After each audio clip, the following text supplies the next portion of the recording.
Principal, Professor Dr. Rama ma'am, we eagerly await the wisdom you will share with us today. I hereby invite you to grace us with your presence and to shed light on the importance of today's event. Your blessings would embrace this event with positivity and goodness. आप सभी को नमस्ते। आप लोग सचमुच आज बहुत सौभाग्यशाली हैं कि डॉक्टर विकास दिव्य कीर्ति ने इतने बिजी शेड्यूल में से अपना टाइम निकाला। डॉक्टर विकास हंसराज कॉलेज में हम हमेशा आपका वेलकम करते हैं, हार्दिक अभिनंदन करते हैं, क्योंकि आप हमें इस परिवार के सदस्य लगते हैं। आप विकास जी को सुनते हैं और इनके मोटिवेशनल लेक्चर्स की आप वीडियो भी सुनते होंगे, लेकिन आप में से कितने बच्चों ने 12th फेल मूवी देखी है? कितने बच्चों ने देखी है? देखिए, आपकी भूमिका देखकर और फिर मैंने डॉक्टर विकास से कहा, बल्कि आज आप सारे स्टूडेंट से कह रही हैं, उसमें हमने इनकी भूमिका देखी। अब हम उस दिन का इंतजार कर रहे हैं जब आप में से कोई विद्यार्थी आगे आए और डॉक्टर विकास दिव्य कीर्ति पर एक मूवी बनाए। वो बहुत जल्दी बनेगी। तो इसी आशा और विश्वास के साथ डॉक्टर विकास, आपका हंसराज कॉलेज में बहुत बहुत अभिनंदन। ईश्वर आपको इसी तरह से हमेशा उत्साह दे, आपको ऊर्जा दे और आप हंसराज कॉलेज में इसी तरह से आते रहें। बहुत बहुत धन्यवाद। नमस्ते। आपने विकास सर को कई बार यूपीएससी पे चर्चा करते देखा होगा, सुना होगा, किंतु आज का विषय थोड़ा अलग है। हमें अपने पिछले कल को भूलकर एक बेहतर भविष्य की ओर आगे बढ़ना चाहिए। मैं विकास सर को इस मंच पर आमंत्रित करना चाहूँगी कि वो इस कथित विषय पर अपने विचार प्रदर्शित करें और हमारा मार्गदर्शन करें।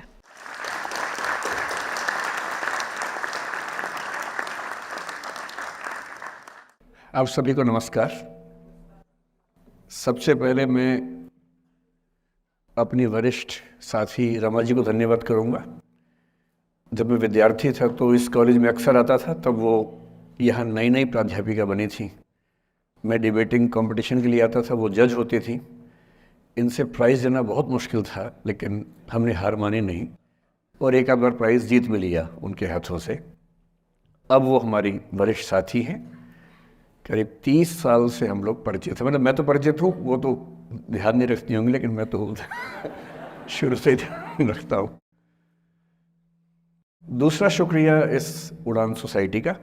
मैं जब पिछली बार आया था, समय की थोड़ी सी कमी रहती है, तो जब मुझे पता लगा कि हंसराज कॉलेज से 2 सोसाइटीज़ एक साथ अप्रोच कर रही हैं, तो मैंने दोनों बच्चों को एक साथ बुलाया एक बार अपने पास। पलक भी थी उसमें, और मैंने दोनों से निवेदन किया कि भाई एक ही बार कर लो, एक ही प्रोग्राम के पीछे दोनों बैनर लगा देना, मैं एक बार आके दोनों काम कर लूँगा। पर इन दोनों में वहाँ पर ठीक ठाक जोर आजमाइश हुई और अंत में तय हुआ कि 2 ही बार आना होगा। तो पिछली बार तो मैं करीब 6 महीने पहले आया था। निष्ठा सोसाइटी का गवर्नेंस पे एक सेमिनार था शायद। इनको हम सोच रहे थे कि टाल मटोल करके मैनेज कर लेंगे। हमने काफ़ी कोशिश की, हमारी टीम ने काफ़ी बहाने लगाए कि सर बिज़ी हैं, भारत के बाहर हैं, दुनिया के बाहर है। खूब हमने कहा। हमें लगा कि अंत में हार के गिव अप कर देंगी या लेट गो कर देंगी, कुछ तो करेंगी, पर ये नहीं मानी। इन्होंने मुझे मैसेज किए, कभी कभी लगभग हार्श होती हुई लैंग्वेज में मैसेज किया कि सर आपने वायदा किया था, कैसे पीछे हट सकते हैं। तो फिर ये हुआ कि ठीक है, आना तो है ही। अंततः आज का दिन तय हुआ। फिर टॉपिक्स की बात हुई तो इनका निवेदन था कि बस मोटिवेशन पे कुछ भी बोल दीजिए आप। तो मैंने कहा भाई मैं मोटिवेशनल स्पीकर नहीं हूँ, मुझे वो सब नहीं आता है, आप मुझे कोई टॉपिक देंगे तो शायद मैं बात कर पाऊँगा। तो फिर इन्होंने कुछ टॉपिक्स भेजे 4-5 कि आप इनमें से कोई भी एक चुन लीजिए। मुझे उनमें से जो सबसे ठीक लगा आप लोगों की उम्र को देखते हुए, वो था the art of letting go. Right, the art of letting go. Letting go आपकी पीढ़ी का बड़ा प्रसिद्ध शब्द है। हमारी पीढ़ी में तो वो नहीं होता था। हम तो उस पीढ़ी के, उस क्षेत्र के लोग हैं। मैं हरियाणा से हूँ। पंजाब का असर हम पे रहा है ठीक ठाक। हिंदी भाषी हम लोग रहे हैं। अंग्रेज़ी हालांकि मैं बोल लेता हूँ, कोई चिंता की बात नहीं है, लेकिन हिंदी ही मेरी आत्मा की भाषा है। तो जब मैंने सोचा कि लेटिंग गो, मैंने अपनी टीम से पूछा क्या होता है लेटिंग गो। तो हमारी टीम में कुछ यंग लोग हैं, उन्होंने बताया कि सर ये बहुत महत्वपूर्ण चीज़ है, आप लोग नहीं समझेंगे, हमारी पीढ़ी के लोग समझते हैं इस चीज़ को। लेट गो का मतलब होता है कि छोड़ो, जाने दो। तो मैंने कहा अच्छा, ये तो हमारी पीढ़ी में भी होता था, हम इसके लिए शब्द कुछ और बोलते थे, जैसे मैनू की, तैनू की, छड्डो यार, अरे मटिया दो, अरे भाड़ में जाए, अरे देखा जाएगा, अरे देख लांगे। तो हिंदी हो, पंजाबी हो, हरियाणवी हो, बिहार में अरे मटिया दो, तो वहाँ मटिया दो बोल देते हैं। इसलिए अंग्रेजी भाषा में एक मुहावरा आ जाने से ऐसा थोड़ा है कि भारत के लोग उसके बिना काम चला रहे थे, यहाँ भी काम चल ही रहा था लंबे समय से। तो फिर मैंने कहा ये टॉपिक ठीक है, और जिस उम्र के बच्चों को एड्रेस करना है, उस उम्र के बच्चे अक्सर इमोशनल टर्मोइल में रहते होंगे। यही उम्र है जब दिल लगता है, टूटता है, और करियर बनेगा नहीं बनेगा, फेलियर्स मिलते हैं। तो जिस उम्र में इमोशन सबसे ज़्यादा उठापटक करते हैं, उछल कूद मचाते हैं, एंग्जाइटी, डिप्रेशन, ये सब होता है, उस उम्र के बच्चों से बात करने के लिए सबसे मौजूद टॉपिक मुझे यही लगा, सबसे अच्छा टॉपिक यही लगा कि हम इसी पर बात करते हैं। मैं पहले डिस्क्लेमर्स लगा दूं, मैं मनोविज्ञान का अध्यापक नहीं हूं, मैंने साइकोलॉजी में ना एमए किया है, ना एमफिल, ना पीएचडी किया है, ना मैं मोटिवेशनल चीज़ें करने का कोई सर्टिफाइड अध्यापक हूं। मैं तो अपने जीवन के अनुभवों से, साहित्य से, दर्शन से, कानून से, पढ़ते पढ़ते जो मैंने सीखा, और बाकी उस सबसे ज़्यादा सीखा 50 साल के जीवन में, जिसमें से 25 साल का जीवन अध्यापन में और अपना उद्यम करने में खर्च हुआ। अनुभवों से बड़ा कोई गुरु नहीं होता, तो मैं अनुभवों से सीख के बातें करना पसंद करता हूँ। हालांकि हंसराज कॉलेज का खौफ इतना ज़्यादा होता है कि जब मुझे पता लगा कि मेरा टाइम फिक्स हो गया आने का, मैंने अपनी टीम से कहा कि यार लेटिंग गो भी कोई किताब है तो देखो मैं देख तो लूँ क्या होता है। तो 2 किताबें उन्होंने भेजी, बड़े भारी भरकम अंग्रेजी ऑथर्स की थी। तो मैंने 4-5 दिन पहले पढ़ना शुरू किया। 5-10 मिनट पढ़ के मुझे लगा कि उससे बात बनेगी नहीं, वो अलग ही टाइप की बातें थी, बड़ी थ्योरेटिकल सी बातें। तो मैंने कहा क्या थियरी में क्या रखा है, हम बच्चों से बच्चों की ज़ुबान में बात करेंगे, उसका मज़ा ज़्यादा है, क्यों थियरी में जाए। तो मैं जो कुछ भी अगले 1-आध घंटे में, मतलब 1 घंटा की, आधा घंटा की, 1.5 घंटा, वो मैं आपके चेहरे से अंदाज़ा लगा लूँगा। आप केवल चेहरे पे भाव ऐसे ले आइएगा कितना आप सुनना चाह रहे हैं। मैं तो अभ्यस्त हूँ, मैं 8 घंटे बिना ब्रेक के पढ़ाता हूँ जनरली, तो मैं तो अभ्यस्त हूँ सुबह से रात तक पढ़ाने के लिए। आप अपना देख लीजिए कितना आप सुनने की हालत में है, और ऐसा ना हो कि मैं अपनी स्पीच सुनने के लिए मोटिवेट करूँ आपको, वो मैं नहीं करूँगा, है ना। उससे अच्छा, उससे बेहतर ये है कि हम बीच में छोड़ देंगे, और मैं आपकी उम्र का भी ध्यान रखूँगा। छोटे छोटे बच्चे हैं, इतना टॉर्चर ठीक नहीं है, तो ध्यान रखेंगे। पर मेरा ख्याल है कि आपको मज़ा आएगा, क्योंकि आपकी उम्र से जुड़ी बातें हैं, आपको अच्छा लगेगा। मैं सबसे पहले 2 शब्दों में अंतर स्पष्ट करना चाहता हूँ। एक शब्द है गिव अप करना, एक है लेट गो करना। कभी कभी लगता है कि दोनों बातें एक जैसी हैं, पर दोनों बातें एक जैसी हैं नहीं। गिव अप करने का मतलब होता है हार मान लेना।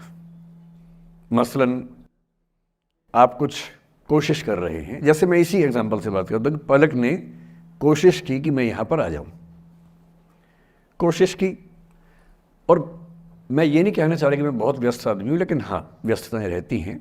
मैं आजकल अवॉइड करता हूँ कि कहीं जाऊँ, क्योंकि पता नहीं पिछले 3 साल में ऐसा क्या हुआ, इन्विटेशंस इतने मुझे आने लग गए हैं। मैं 25 साल से पढ़ा रहा था, कोई पूछता भी नहीं था मुझे। ये कोविड में यूट्यूब में पता नहीं क्या हुआ है, अब पता नहीं कहाँ कहाँ से इन्विटेशन आते हैं। कुछ तो ऐसी जगह से आते हैं जिससे कोई दूर दूर तक मेरा संबंध ही नहीं है। कोई बड़ी कंपनी है, उस कंपनी का इन हाउस प्रोग्राम है, कह रहे हैं वहाँ के मोटिवेट कर। तो मैंने कहा यार मैं कैसे मोटिवेट कर दूँ मैं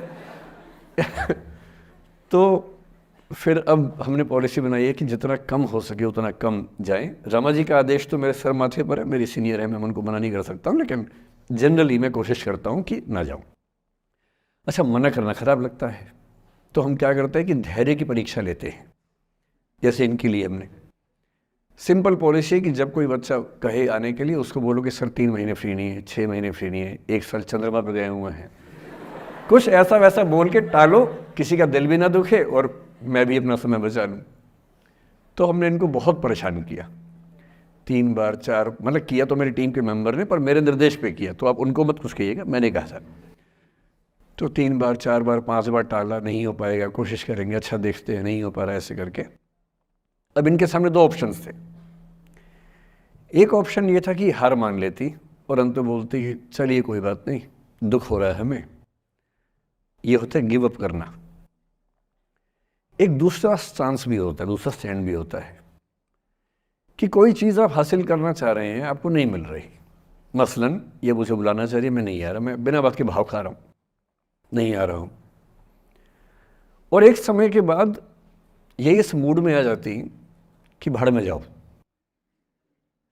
नहीं यार तो भाड़ में जाओ, तुम जैसे बहुत देखे हैं, एक ढूंढेंगे 100 मिल जाएंगे तुम्हारे जैसे, क्या समझते हो अपने आप को। और फिर मैं कहता मैं आना चाहता हूँ, कहते नहीं हम नहीं बुलाएंगे आपको। ये होता है लेट गो करना। क्यों किसी को इतना भाव देना है भाई? अगर कोई चीज़ नहीं हासिल हो रही तो भाड़ में जाए।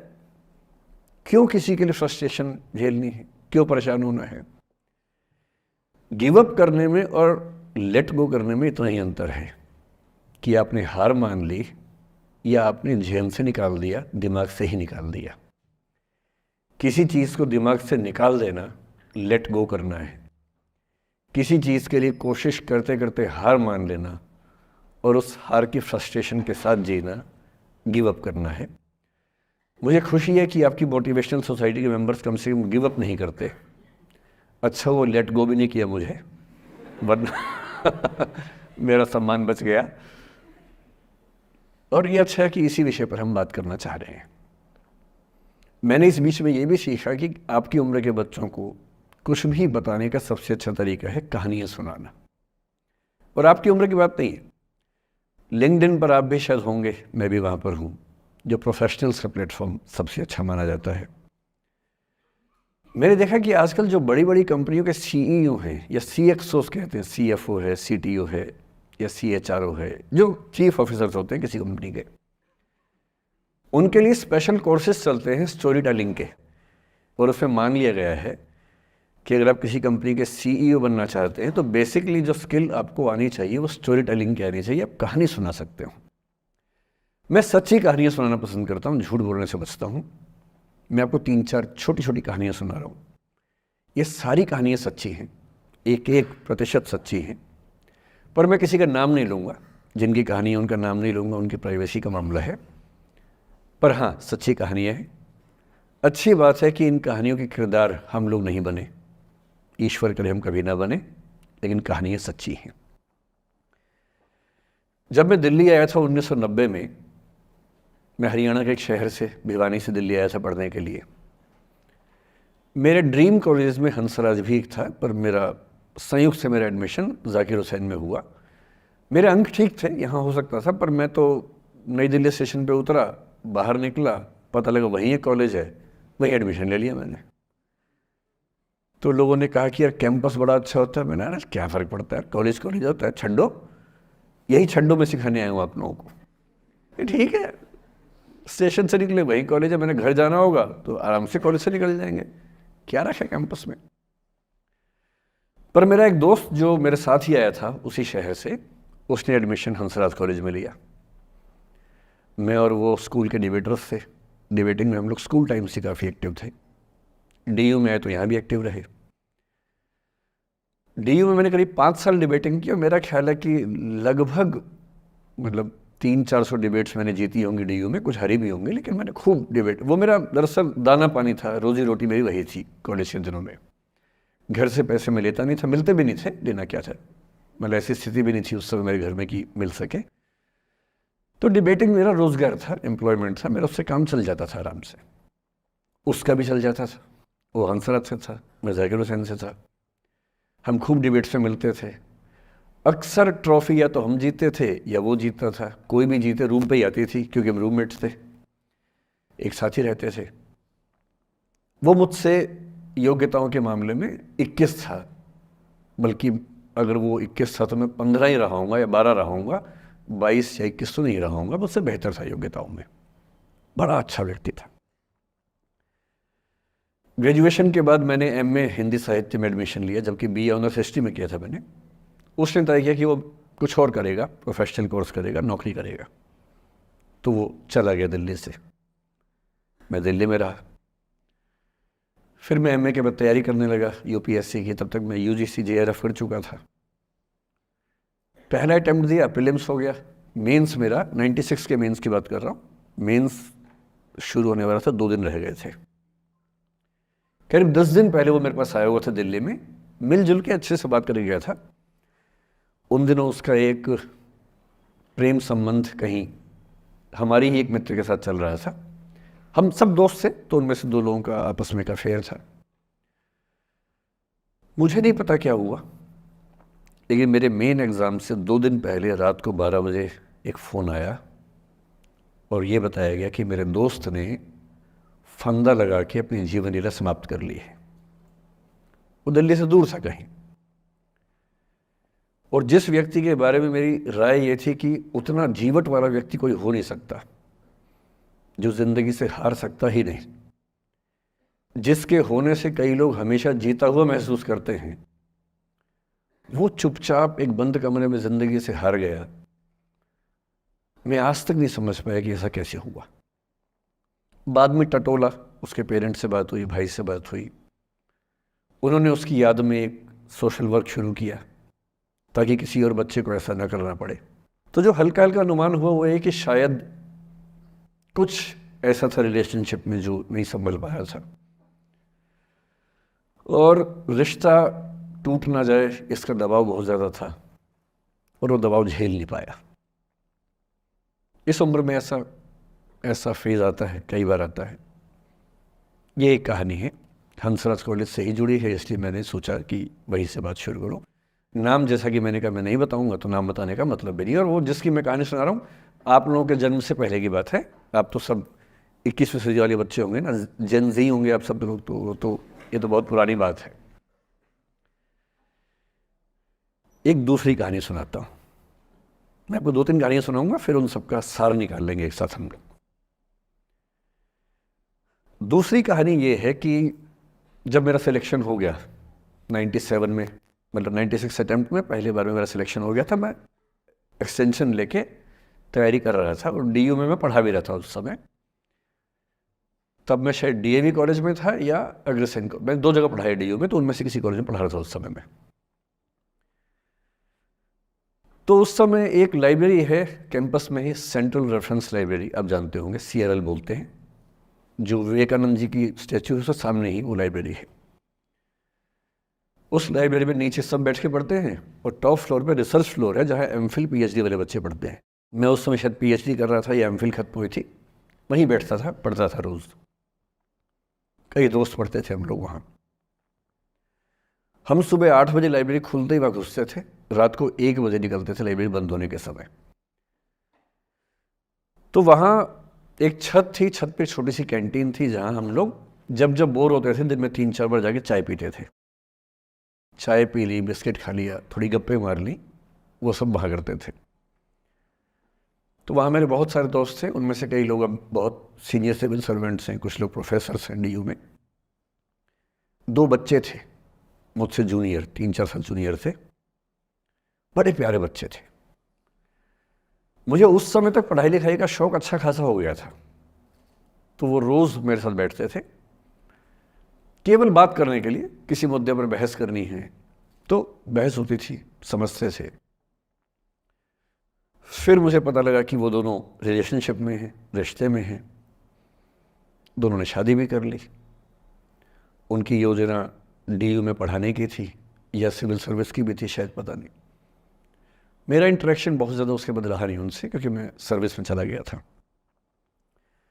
इतने जिज्ञासु बच्चे थे दोनों, इतने जिज्ञासु कि उनसे मिलकर तबीयत खुश हो जाती थी, कि हर चीज़ जानने का मन करता था उनका, हर विषय पढ़ने का मन करता था।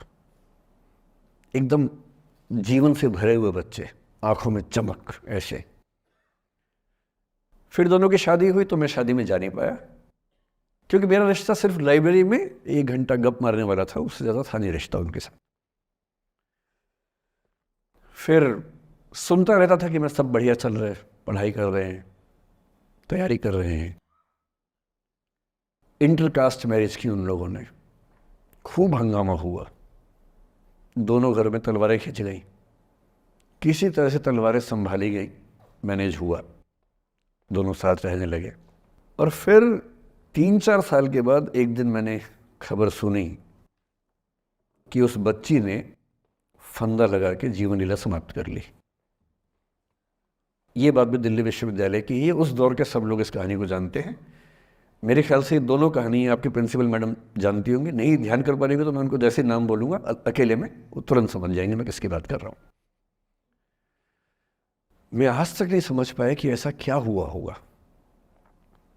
तो बाद में अनुमान जो हुआ वो ये, इंटरकास्ट मैरिज, परिवार का दबाव, समाज का दबाव, आपस के दबाव, टॉक्सिक रिलेशनशिप, अंत में उस दबाव को न झेल पाना और जीवन समाप्त कर देना, ये हुआ।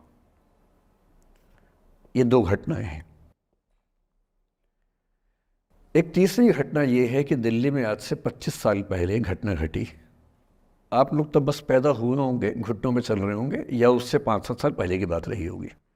ये घटना दिल्ली के सब सीनियर लोग जानते हैं, जिनकी उम्र 35-40 साल है वो सब जानते हैं इस घटना को। मोबाइल फ़ोन में वीडियो नया नया आया था उस समय। अब तो आपके हर फ़ोन में वीडियो है, अब तो सामने भी है, ताकि आप वैसा वाला मुंह बना के सेल्फी खिंचवा सके। पाउट बोलते हैं ना, मैं उसको देसी भाषा में सूअर जैसा मुंह बोलता हूँ, और वैसा ही बनता भी है, क्यूट क्यूट सा सूअर जैसा मुंह बना के लोग सेल्फी खिंचवाते हैं, उसको बोलते हैं पाउट। तब तो कैमरा फ़ोन में पहली बार आया था, तब लोग अभ्यस्त नहीं थे। अब जैसे आप लोग कितने अभ्यस्त होंगे, हम भी होने लग गए। अब हम किसी से बात करते हैं तो हम ये एज्यूम करके चलते हैं कि उसने फ़ोन में कुछ ना कुछ ऑन कर रखा होगा, या तो आवाज़ रिकॉर्ड करेगा या वीडियो बनाएगा। तुम कितने केयरफुल होकर बोलते हैं, कितने कॉन्शियस रहते हैं। और सर्विलांस सोसाइटी की सबसे बुरी बात यह है कि हम हमेशा चौकन्ने रहते हैं, हम सहज हो ही नहीं पाते। सहज रूप से 2 लोग बात कर लें, हो ही नहीं पाता। तो मैं तो अपने ऑफिस में कई बार ऐसा करता हूँ, जब हम 3-4 लोग बैठते हैं इनफॉर्मल बातचीत के लिए, हम सब अपना अपना फ़ोन कमरे के बाहर छोड़ के आ जाते हैं, फिर 2 घंटे बात करते हैं, इस भय से मुक्त होके कि कहीं कोई रिकॉर्ड तो नहीं कर रहा। ये हालत है आज की। उस ज़माने में तो फ़ोन थे। मोबाइल फ़ोन आया था भारत में लगभग 1995 के आसपास पहली बार। बड़ा महंगा था, 16 रुपये प्रति मिनट इनकमिंग, 16 रुपये प्रति मिनट आउटगोइंग, ये रेट से उस समय। और फ़ोन वो थे जिनसे आप कील भी ठोक सकते हैं, वैसे वाले फ़ोन थे, बटन वाले फ़ोन थे। नोकिया एक कंपनी थी, उसके फ़ोन हुआ करते थे। उसके 4-5 साल के बाद क्या हुआ, पहली बार किसी कंपनी ने फ़ोन में कैमरा लगा दिया। ये बात उस समय के लोग नहीं समझते थे। जब भी नई तकनीक आती है उसको समझने में टाइम लगता है। जो पहले समझते हैं फ़ायदा उठा लेते हैं, जो थोड़ा लेट समझते हैं वो उसका नुकसान उठाते हैं। उस समय दिल्ली के एक प्रसिद्ध स्कूल में 11वीं-12वीं क्लास के 2 बच्चों में आपस में कोई रिलेशनशिप रही होगी। वो दोनों किसी ऐसी सिचुएशन में थे जो सिचुएशन बहुत ही प्राइवेट किस्म की थी, बहुत निजी किस्म की थी, जिसको पब्लिक नहीं कर सकते। कुछ फिजिकल रिलेशनशिप जैसा मामला था। उस दुष्ट लड़के ने लड़कों के इतिहास को कलंकित, लड़कों का इतिहास वैसे भी कलंकित ज़्यादा है, उसे और कलंकित करते हुए उस पूरे सिचुएशन का वीडियो बना लिया। ऐसे मामलों में दुर्भाग्य है, मैं लड़का हूं इसलिए लड़के पवित्र थोड़ा ना हो जाएंगे। लड़का है, इतिहास कलंकित तो है, उसका वीडियो बना लिया और दुष्टता का चरम स्तर निभाते हुए वो वीडियो अपने एक दोस्त को शेयर कर दिया। ये कहे कि किसी और को दिखाना मत, जैसा कि होता है अफवाहों की दुनिया में। हर अफवाह एक व्यक्ति एक को ही बताता है, ये कह के किसी और को मत बताना, और अगला व्यक्ति भी अगले को यही कह के बोलता है किसी और को मत बताना। और इस तरह से पूरे शहर को खबर होती है और सबको लगता है कि सिर्फ मुझे पता है। वो वीडियो फैल गया। नए नए फ़ोन आए थे, पर वो फ़ोन कम लोगों के पास थे, कैमरे वाले फ़ोन। तो फ़ोन से कितना फैलता, ज़्यादा नहीं फैला। लेकिन उस समय दिल्ली की एक कुख्यात मार्केट हुआ करती थी, पालिका बाज़ार, अभी भी है, पर तब वो कुछ और कामों के लिए कुख्यात हुआ करती थी। अब तो कपड़े मिलते हैं, तब कपड़ों के साथ कई चीज़ें और मिलती थी वहाँ। जैसे गंदी फिल्मों की सीडी चाहिए हो तो वहाँ मिलती थी, ग्रे मार्केट में चोरी छिपे। इस वीडियो को सीडी में कन्वर्ट करके लोगों ने वहाँ से खरीदा, लाखों करोड़ों की संख्या में। नए नए टेलीविज़न चैनल प्राइवेट आए थे और प्राइवेट टीवी चैनल को खबरों की भूख इतनी होती है कि वो खबर के लिए जान दे सकता है और जान ले भी सकता है किसी की। 24 घंटे इस खबर पे, इस चीज़ पर खबरें चल रही थी सारे चैनल्स में कि ये वो लड़का है जिसने ऐसा किया, ये वो लड़की है, ये वो स्कूल है, इस स्कूल की प्रिंसिपल से बात करेंगे, इससे बात करेंगे। वो जो बच्ची थी जिसकी इसमें कोई गलती नहीं थी सिवाय इसके कि वो किसी एक लड़के से प्रेम करती थी, जो कि उस उम्र में बच्चे कर बैठते हैं। इसके लिए बहुत चिल्लपौनी मचानी चाहिए। अब बच्चों को आप हर बात पे अपराधी नहीं मान सकते। उस बच्चे की गलती सिर्फ इतनी थी कि उसने अपने दोस्त पे भरोसा किया जो भरोसे के लायक था नहीं। वो नीच किस्म का व्यक्ति था जिसने उस संबंध की गरिमा को समझा नहीं। उस बच्ची के घर के बाहर 24 घंटे न्यूज़ चैनल से कैमरे खड़े रहे। घर से कोई भी निकले 50 कैमरे पीछे, आप बताइए आपकी बेटी कैसी है, आप बताइए आपकी बहन कैसी है। अंत में उस पिता ने अपनी बच्ची को इस देश से बाहर भेज दिया। उसके कुछ दिन बाद की जो खबर टीवी चैनल से नहीं दिखाई, उसके पिता ने आत्महत्या कर ली। ये तीसरा इंसिडेंस है। ये सारी खबरें सच्ची बता रहा हूं मैं, इनमें से एक भी झूठ नहीं है। झूठी कहानियों से मोटिवेशन दिया जा सकता है, मैं जानता हूं, पर जब सच्ची कहानियां हैं तो मैं झूठ क्यों बोलूं? सारी सच्ची कहानियां बता रहा हूं मैं आपको। एक चौथी कहानी जो आप में से कई लोगों की होगी। मेरा एक स्टूडेंट है, सिविल सर्वेंट है, सीनियर लेवल पे है, करीब 40 साल का है। उसने आज तक शादी नहीं की। क्या उसकी शादी करने की इच्छा नहीं थी? पूरी इच्छा थी। फिर क्यों शादी नहीं की? भाई कुछ लोग तो होते हैं कि शादी करनी ही नहीं, कोई मिशन है। योगी जी हैं, मोदी जी हैं, ठीक है, उनका तो मिशन है। ममता जी है, उनका मिशन है। पर जिसका जीवन में ऐसा कोई मिशन नहीं है और जिसको प्रेम करने का मन भी करता हो, वो तो शादी करता है आमतौर पे। उसने शादी क्यों नहीं की जानते हैं? जब वो 25-26 की उम्र में था, जब वो मेरा विद्यार्थी भी था, एक दिन मेरे पास आके बोला कि सर एक बात करना चाहता हूँ। मुझसे मेरे स्टूडेंट्स ऐसी बातें खूब करते हैं पर्सनली आके, अब तो मैं टाइम कम दे पाता हूँ, पहले तो ये सब होता रहता था क्लास के अलावा। एकदम रोता हुआ आया, आंखों में आंसू भरे हुए बहुत सारे। अरे क्या हो गया भाई? तो फिर उसने किसी का नाम बताया कि सर वो ही मेरी स्टूडेंट थी, कि सर उसके साथ रिलेशनशिप थी, उसने धोखा दिया है मुझे। अच्छा, धोखा देने वाली कहानियाँ मुझे बहुत अपील नहीं करती। मेरा मानना है कि दोनों पक्षों की गलतियाँ होती हैं। आप केवल अपने पर्सपेक्टिव से सोच के धोखा करते रहते हैं, ऐसा थोड़ा ना होता है भाई। कुछ तो मजबूरियाँ रही होंगी, कोई यूं ही बेवफा नहीं होता, कुछ तो वजह होगी ना। आप थोड़ा उसकी वजह, उसका भी तो, उसकी कहानी भी तो सुनिए। और मैं जब जब दोनों कहानियाँ सुनता हूँ मुझे लगता है कि मामला ग्रे है। आप किसी एक पे उंगली उठा ही नहीं सकते कि इसने ऐसा किया। दोनों की गलतियाँ होती हैं, ऐसा थोड़ा ना कि एक की होती है। बहरहाल इन भाई साहब को ऐसा लगा कि धोखा हो गया उनके साथ। तो मैंने कहा चलो कोई बात नहीं यार, हो गया तो हो गया, तू नहीं कोई और सही, ऐसा क्या है।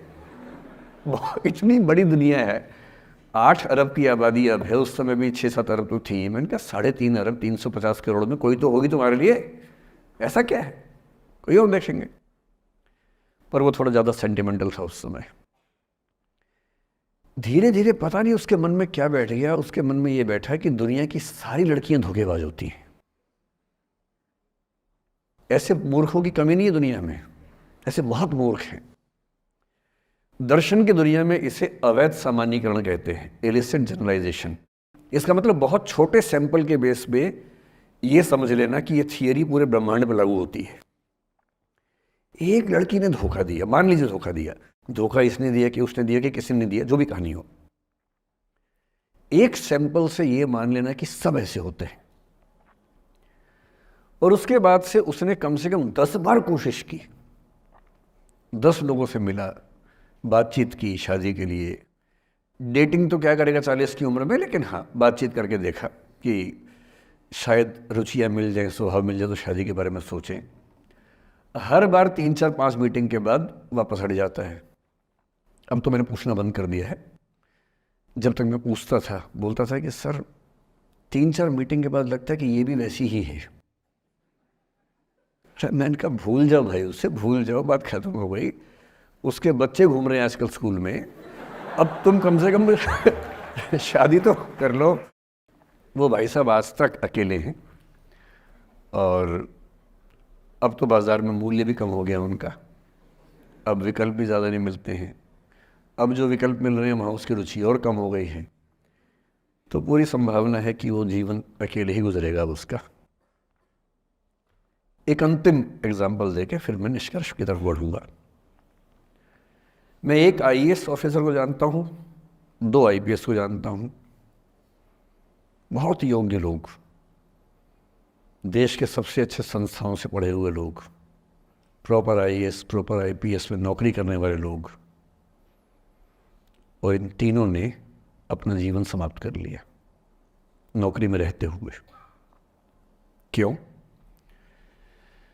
क्योंकि नौकरी और घरेलू जो दुविधाएं थी उनको झेल नहीं पा रहे थे, ना झेल पा रहे थे, ना भूल पा रहे थे। लेट गो नहीं कर पाए तो गिव अप कर दिया। और इसलिए मुझे अक्सर लगता है कि जितनी चीज़ें हम सिखाते हैं बच्चों को, हिस्ट्री, इकोनॉमिक्स, लिटरेचर, वो सब ठीक है, उनका भी महत्व है। शायद उससे ज़्यादा महत्व इस चीज़ का है कि ये समझें कि अपने इमोशंस को कैसे मैनेज करना है। जब जीवन में ऐसा लगे कि सब खत्म हो गया है, जब जीवन में लगे कि बहुत टॉक्सिक किस्म की लाइफ हो गई है, उससे बाहर कैसे निकलें, शायद ये सबसे महत्वपूर्ण लेसन होता है जो हम सबको सीखना चाहिए। मैंने कहीं से सीखा नहीं है, ना मैंने ऐसी किताबें पढ़ी हैं। हालांकि मैंने 2 किताबें मंगवाई हैं पिछले हफ्ते, पढ़ी नहीं है अभी तक, तो मैं किताबों के बेस पे नहीं जानता कैसे सीखते हैं, लेकिन ज़िंदगी से तुम सीख सकते हैं। इन कहानियों का सबका एक ही सार है, वजह अलग अलग है। एक व्यक्ति ने इसलिए अपना जीवन समाप्त किया कि वो रिश्ता उसके हाथ से छूट रहा था। एक ने इसलिए जीवन समाप्त किया कि रिश्ता बन गया था पर समाज के दबाव, घर के दबाव मैनेज नहीं कर पाए। एक ने ज़िंदगी भर शादी नहीं की सिर्फ इसलिए कि वो पुरानी यादों को भूल नहीं पाया। अरे एक बार गलती हो गई तो हो गई, आगे तो संभावना जीवन में है भाई, क्यों इतना हावी रखना उसी से दिमाग के ऊपर। कुछ लोग देश की सबसे अच्छी नौकरी में होकर हर पैमाने पर सफलता की हर कसौटी पे खरा उतरने के बाद जीवन नहीं बचा पाए, क्योंकि दूसरों की नज़र में आप बहुत सफल हो जाए, अपनी नज़र में शून्य हो, तो फिर जीवन कैसे बने, जीवन कैसे बचे। इन सारी कहानियों का मूल भाव एक ही है, अगर आप खुद को हैंडल नहीं कर सकते तो दुनिया को क्या हैंडल करेंगे। दुनिया को हैंडल करने से पहले खुद को हैंडल करना सीखना पड़ता है, और उसका सबसे आसान जो रामबाण उपाय है उसको बोलते हैं द आर्ट ऑफ लेटिंग गो, जाने दो। वो अफसाना जिसे अंजाम तक लाना न हो मुमकिन, उसे एक खूबसूरत मोड़ देकर छोड़ना अच्छा। साहिर ने लिखा, प्रेम की दुनिया के बारे में साहिर से अच्छा कौन लिखेगा। तारुफ समझते, तारुफ मतलब परिचय, इंट्रोडक्शन। कहते तारुफ रोग बन जाए तो उसको भूलना बेहतर। अरे परिचय हुआ किसी से, आपकी भाषा में इंट्रो हुआ, यही बोलते हो ना आप लोग, इंट्रो हो गया, इंट्रो हुआ, दोस्ती हुई, बाद में लगा रहे यार ये तो ऊट पटांग आदमी है या ऊट पटांग लड़की है, छोड़ो फिर, ऐसा क्या लोड लेना है। तारुफ रोग बन जाए तो उसको भूलना बेहतर, ताल्लुक बोझ बन जाए तो उसको तोड़ना अच्छा। वो अफसाना जिसे अंजाम तक लाना न हो मुमकिन, उसे एक खूबसूरत मोड़ देकर छोड़ना अच्छा। बस करना यह है कि खूबसूरत मोड़ देकर छोड़ना है, हाथ में तेजाब की बोतल लेके नहीं। और आज की पीढ़ी का ये समझना बहुत ज़रूरी है कि छोड़ना भी अच्छे तरीके से हो सकता है। तो मैं उस बात पर आऊँ उससे पहले थोड़ा संक्षेप में समझा दूँ। मुझसे कुछ बच्चों ने पूछा इस बीच में कि जितना आसानी से आप बोल रहे हैं क्या सच में इतना आसान होता है? कैसे छोड़ें उन चीज़ों को जो मन पर हावी हैं, उन इमोशंस के टर्मोइल को, उन इमोशंस की इंटेंसिटी को कैसे मैनेज करें? क्या सच में इतना आसान होता है? आसान तो नहीं होता है। मेरी उम्र में आसान है, आपकी उम्र में आसान नहीं होता है। मेरी उम्र में क्यों आसान है? क्योंकि ये सारा खेल हार्मोन्स का है, ये सारा खेल केमिस्ट्री का है। हम सब दरअसल बहुत सारे केमिकल्स, जिनमें से कुछ का नाम हार्मोन्स हैं, उन केमिकल्स और हार्मोन्स के बहुत सारे इंटरेक्शंस के रिजल्ट हैं। इसलिए जब कोई बच्चा जैसे छोटे बच्चे हमेशा उछलते रहते हैं, पेरेंट्स थके रहते हैं, ये इन सभी केमिस्ट्री का परिणाम है, शौक का मामला नहीं है। आपकी उम्र जो होती है किशोरावस्था और युवावस्था की शुरुआती उम्र, मैं मान के चल रहा हूँ कि आप सब लोग 17 से 22-23 के बीच के लोग हैं, बच्चे हैं। कुछ तो अभी शादी भी नहीं कर सकते होंगे, वो वाले होंगे ना। लड़के तो नहीं कर सकते होंगे भी, 21 के कहाँ हुए होंगे। तो वो वाली उम्र आप लोगों की है। इस उम्र में इमोशंस का टर्मोइल, इस उम्र में इमोशंस का बिखराव इतना ज़्यादा होता है कि संभालना बड़ा मुश्किल होता है। जैसे जैसे आप मैच्योर होंगे, बड़े होंगे, बूढ़े होंगे, बूढ़े और मैच्योर काफ़ी हद तक समानार्थक शब्द होते हैं। बूढ़ा आदमी आमतौर पर मैच्योर हो ही जाता है, और जो मैच्योर हो जाता है उसको लोग बुढ़ा ही बोलते हैं, चाहे वो दोस्त हो आपका। तो मैच्योर होने के बाद मैच्योरिटी के कई लक्षण हैं, 10-20 लक्षण। उनमें से एक ये है कि आपके इमोशंस में इंटेंसिटी उतनी नहीं रह जाती जितनी बचपन में होती है। मसलन कोई आपका दोस्त आपसे कुछ खराब कह दे, आप 3-4 घंटे बेचैन रहेंगे, बार बार मैसेज टाइप करेंगे, फिर डिलीट करेंगे, फिर टाइप डिलीट, वो भी टाइप डिलीट चल रहा है। एक दिन हो गया बात हुए, ना वो पढ़ पा रहे हैं ना आप पढ़ पा रहे हैं, बेचैनी चरम पे है। अब इतना ही मामला है, नाक का सवाल है कि पहले कौन झुकेगा। सारे संबंधों में स्तर इसी बात से तय होता है कि पहले कौन झुकेगा, और जो एक आध बार झुक गया वो जिंदगी भर झुकता है उसके बाद। इससे लोग शुरू में बहुत केयरफुल होते हैं कि झुकना नहीं है। 3-4 ज्ञानी पीछे बैठे ही होते हैं कि नहीं झुकना नहीं है, वो झुकेगा, वो झुकेगी, तू क्यों झुकेगा। इन ज्ञानियों से बचना बहुत ज़रूरी है, ज़िंदगी जहर बना देंगे आपकी। अब दोनों ईगो फाइट कर रहे हैं कि पंजा किसका गिरेगा, इस पर फाइट चल रही है। 2 दिन हो गए, 3 दिन हो गए, उसके बाद एक आध आदमी पिघल जाता है, उसको लगता है भाड़ में जाए यार, बात नहीं हो पा रही, तुम ईगो कर रहे हो। फिर वो फ़ोन मिलाता है, ये भी फ़ोन की इंतज़ार में 3 दिन से सो भी नहीं रहा बेचारा। हीरो बेशक बन ले पर बेचैन तो भाई। खटाक से फ़ोन उठता है, अब दोनों कान में फ़ोन लगा के रखिए, कोई नहीं बोल रहा, चुप। क्या बातचीत चल रही है सोचिए, एक भी शब्द नहीं, एकदम चुप। थोड़ी देर के बाद कंफर्म करने के लिए कि है भी या नहीं, एक बोलता है हेलो, वहाँ से आवाज़ आती है कोई एक मैं थोड़ा ऐसी जोकर टाइप की बात करता हूँ, मुझे मोटिवेशनल स्पीकर ना समझे आप लोग, मैं ऐसी हंसी मजाक ही करना आता है मुझे, वही मैं करता हूँ। लेकिन इससे आप ये ना सोचिए कि मुझे पढ़ाना नहीं आता, मैं पढ़ा भी लेता हूँ इसके लिए मुझे वो भी आता है, लेकिन अभी क्योंकि आप बच्चे छोटे हैं तो मैं आपके साथ वैसी बात ही कर रहा हूँ। अब ये सब चल रहा है। अब इसमें अगर कोई एक व्यक्ति झुक गया, बात आगे हो गई तो हो गई, वरना कई रिश्ते ऐसे भी होते हैं जो इसी बिंदु पे ख़त्म हो जाते हैं कि तेरा भाई नहीं झुकेगा, भाभी झुकेगी, और उधर जीजू झुकेंगे, दीदी नहीं झुकेगी। जीजू झुकेंगे, दीदी क्यों झुकेगी, और ना जीजू झुक रहे ना भाभी झुक रही और उस चक्कर में जो अभी बेचारा रिश्ता बना भी नहीं था, वही वो ज़मींदोज़ हो गया, वही वो ख़त्म हो गया।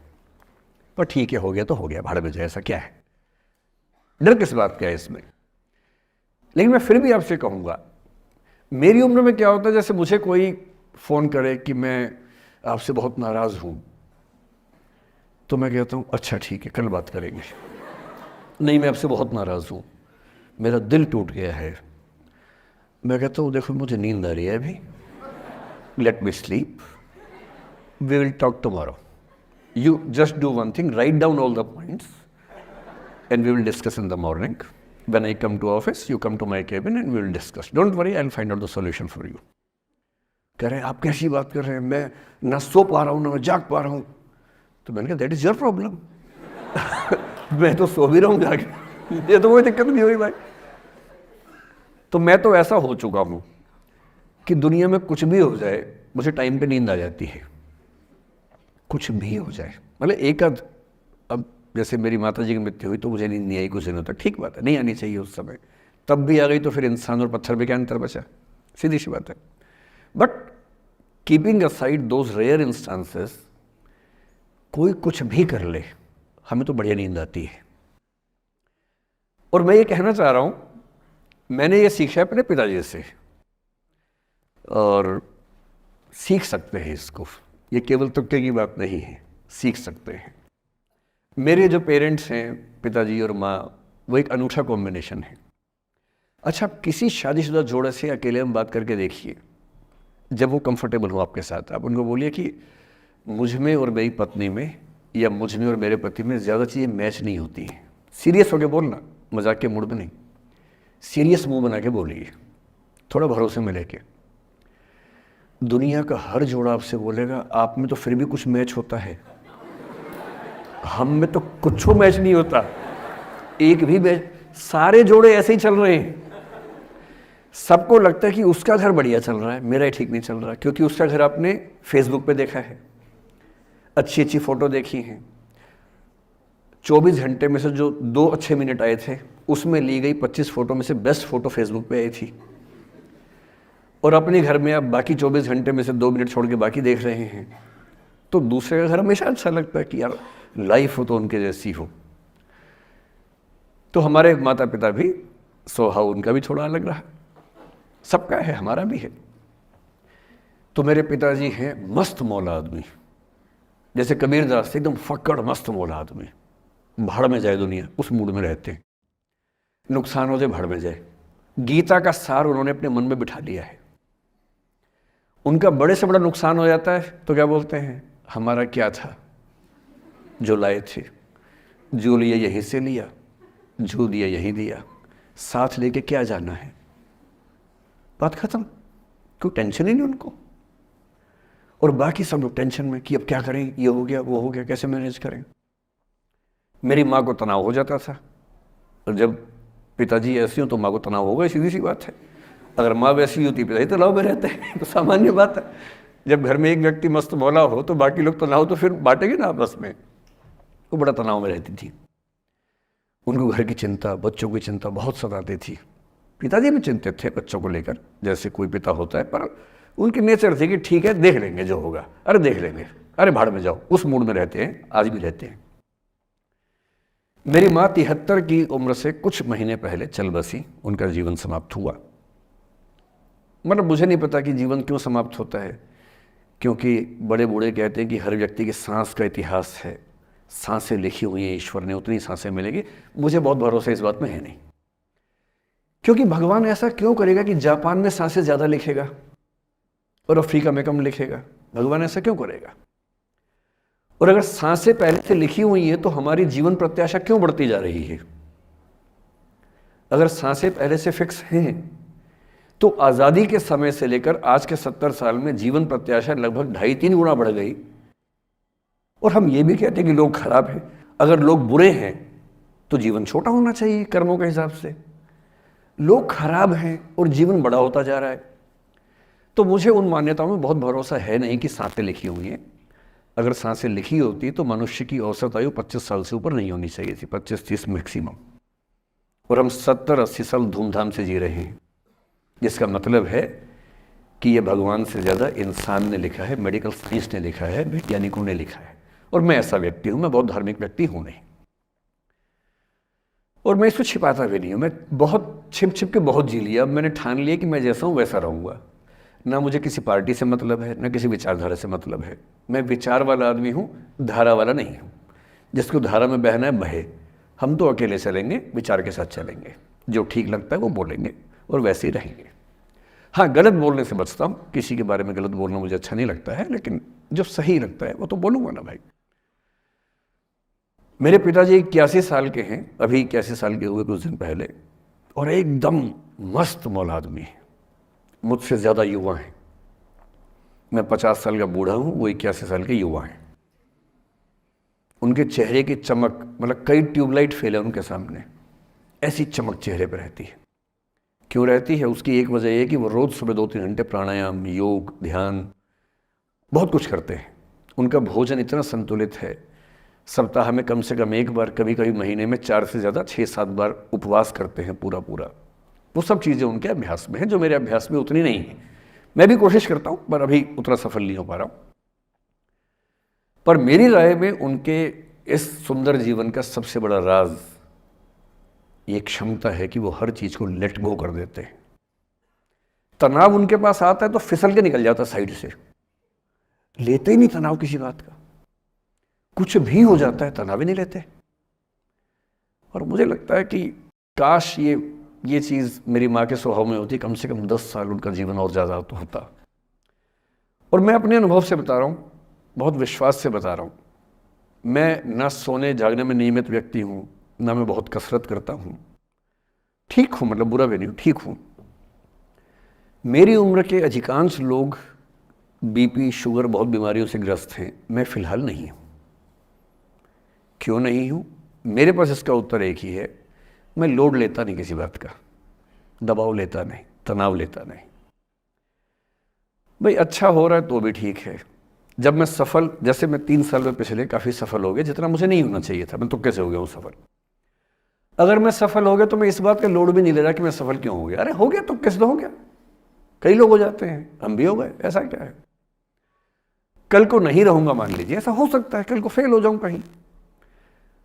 फेलियर को पचाना पता नहीं कितना मुश्किल होता होगा लोगों के लिए। मैं अपने बारे में जानता हूं, मुझे मुश्किल नहीं होने वाला, क्योंकि मैंने सफलता का लोड लिया ही नहीं अपने ऊपर। विफलता मुझे क्या प्रभावित करेगी, बहुत फर्क नहीं पड़ता है। और मैं दावे से कह रहा हूं कि यदि ये टेम्परामेंट आपका हो, जो मेरे पिताजी से मैंने सीखा है, तो आप जिंदगी में सफल कितने होंगे वो एक अलग पैरामीटर है, पर आपकी ज़िंदगी शानदार होगी। और जितनी ज़िंदगी आपकी है, जितनी सांसें आप कहते हैं कि लिखी हुई हैं, गारंटी से कह रहा हूँ कि 10 साल बढ़ जाएंगे। कुछ और लोगों के आप कम कर देंगे अलग बात है, लेकिन अपने 10 साल बढ़ा लेंगे। इसलिए ये सीखना बहुत ज़रूरी है कि कैसे लेट गो करना है ज़िंदगी की चीज़ों को। 3-4 प्रसंग होते हैं। एक होता है कि आप किसी को बहुत चाहते हैं पर वो आपको नहीं चाहता। आपकी उम्र में ये सब तो खेल होता है, और क्या खेल होता है। मेरे घर में 2 बच्चे हैं 17 साल के, तो मैं उनको देख के समझता रहता हूँ। वो मुझसे छुप छुप के किसी से बात करते हैं और मैं छुप छुप के सुन लेता हूँ। तो उन्हें नहीं पता, मुझे तो नाम भी पता है किससे बात करते हैं, एक आध का तो एड्रेस भी पता है मुझे। और मैं तो बच्चों को बोलता हूँ कभी जाना वाना हो तो मैं ले चलूँगा, चिंता मत करना, बोल देना कि ड्राइवर साथ में आया है, टेंशन मत लेना। तो मेरे तो बच्चे मेरे दोस्त हैं, मैं तो बड़ा दोस्ती के भाव में रहता हूँ। मेरा एक ही बेंचमार्क है कि वो जिस उम्र में जैसे हैं मैं कैसा था, और वो मुझसे अच्छे चल रहे हैं। उससे ज़्यादा उम्मीद मुझे करने में नहीं चाहिए। मैंने जो कुकृत्य 8वीं क्लास में किए थे उन्होंने 11वीं क्लास में किए, तो बहुत है। मैं ये क्यों मान के चलूँ कि वो देवी देवता पैदा होंगे? मेरे ही तो बच्चे हैं भाई। जीन तो मेरे ही है, तो कैसे देवी देवता हो जाएंगे? तो ज़्यादा उम्मीदें क्यों पालनी है बच्चों से भी? मैं क्यों चाहूँ कि मेरा बच्चा IAS जॉब करे? क्यों करे? वो IAS भी क्यों करे? उसका मन करेगा तो करेगा, नहीं करेगा तो घर में है। अगर वो कहेगा कि मुझे स्टार्टअप करना है, स्टार्टअप कर लो भाई। अगर वो कहेगा मुझे कुछ और नौकरी करनी है प्राइवेट सेक्टर में, तो वो कर लो। मैं क्यों ठेकेदार बनूं उसका भाई? मैं क्यों ये चाहूँ कि वो मेरे रास्ते पर चले, मुझसे बेहतर बने? ये सब बेकार की बातें हैं। और पेरेंट्स, आज तो बच्चों से बात कर रहा हूँ, जैसे मैं पेरेंट्स से बात करता हूँ उनकी बहुत क्लास लगाता हूँ कि पेरेंट होना और बच्चे का दुश्मन होना कई बार बराबर हो जाता है। और यदि आप नहीं चाहते कि आप बच्चों के दुश्मन बने, बहुत सारे लोग मन ही मन में पेरेंट्स से नफरत करते हैं, माँ बाप से नफरत करते हैं, क्योंकि माँ बाप ने पेरेंटहुड का धर्म ठीक से निभाया नहीं। उन्होंने इतनी इच्छाएं थोपी, इतने दबाव बनाए कि बच्चों को ज़िंदगी के कई फैसले इस दबाव में करने पड़े कि मेरे पेरेंट्स ये चाहते हैं, वो बन ही नहीं पाए जो वो थे। और दुनिया में सबसे बुरी स्थिति है वो न हो पाना जो आप हैं। अपनी सहजता से दूर होना, इससे बड़ी बुरी कोई स्थिति नहीं। साहित्य में इस पर खूब लिखा गया है। कामायनी एक रचना बड़ी प्रसिद्ध है जयशंकर प्रसाद की, उसमें मूल समस्या ही ये है, ज्ञान दूर कुछ क्रिया भिन्न है, इच्छा क्यों पूरी हो मन की, एक दूसरे से न मिल सके यही विडंबना है जीवन की। आपका दिमाग कुछ कहता है, दिल कुछ कहता है, कर कुछ हो रहे हैं आप। जिस व्यक्ति का दिमाग, दिल और हरकतें आपस में कनेक्टेड हैं, कंसिस्टेंट हैं, उससे ज़्यादा सुखी कोई मनुष्य नहीं है। इसलिए मैं अक्सर कहता हूँ कि आप खुश हैं या नहीं, इसका सबसे बड़ा पैरामीटर ये है, आपका दिमाग, आपका दिल, आपकी हरकतें, आपके एक्ट्स अगर कंसिस्टेंट हैं, कोहेरेंट हैं, कनेक्टेड हैं, इंटीग्रेटेड हैं, तो आपसे ज़्यादा सुखी कोई नहीं है। और यदि आप पूरी ज़िंदगी केवल निभाने में खर्च कर देते हैं तो ठीक है, दुनिया की निगाह में आप सफल होंगे, पर किस दिन खबर आ सकती है कि अच्छे आदमी थे, नहीं झेल पाए, अंत में दिल का दौरा पड़ जाता है, बीपी हो जाता है, डायबिटीज़ हो जाता है। बच्चे बोलते हैं कि डायबिटीज़ चीनी खाने से होता है, बेकार बात है, डायबिटीज़ स्ट्रेस से होता है। डायबिटीज़ होने के बाद चीनी खाना मना है, चीनी खाने से आज तक किसी को डायबिटीज़ नहीं हुआ है। डायबिटीज़ केवल तनाव से होता है। तनाव पहले ही दुनिया में इतने सारे हैं, नौकरी के तनाव, कितने झंझट दुनिया में हैं, उसके ऊपर से अपने स्वभाव से दूर होने का तनाव कितना बड़ा तनाव है, क्यों पालना चाहिए। तो मैं कुछ सूत्रों में आपको बात बताता हूँ। इस उम्र में आप कितना उसको फॉलो कर पाएंगे मुझे नहीं पता, लेकिन कोशिश करेंगे तो कुछ तो फ़ायदा होगा ही। पहला सूत्र मेरा आप लोगों के लिए ये है कि जब आप किसी को पसंद करें और वो आपको पसंद ना करे तो टेंशन नहीं लेनी है, तेज़ाब तो नहीं उठाना है। ठीक, कई लोग इस मूड में रहते हैं, मुझे पसंद नहीं करेगी, मैं राजा हूँ, मैं नवाब हूँ, मुझे पसंद नहीं करेगी। अरे तू क्या है भाई, नहीं पसंद हो तो नहीं पसंद हो, ये क्या बात हुई।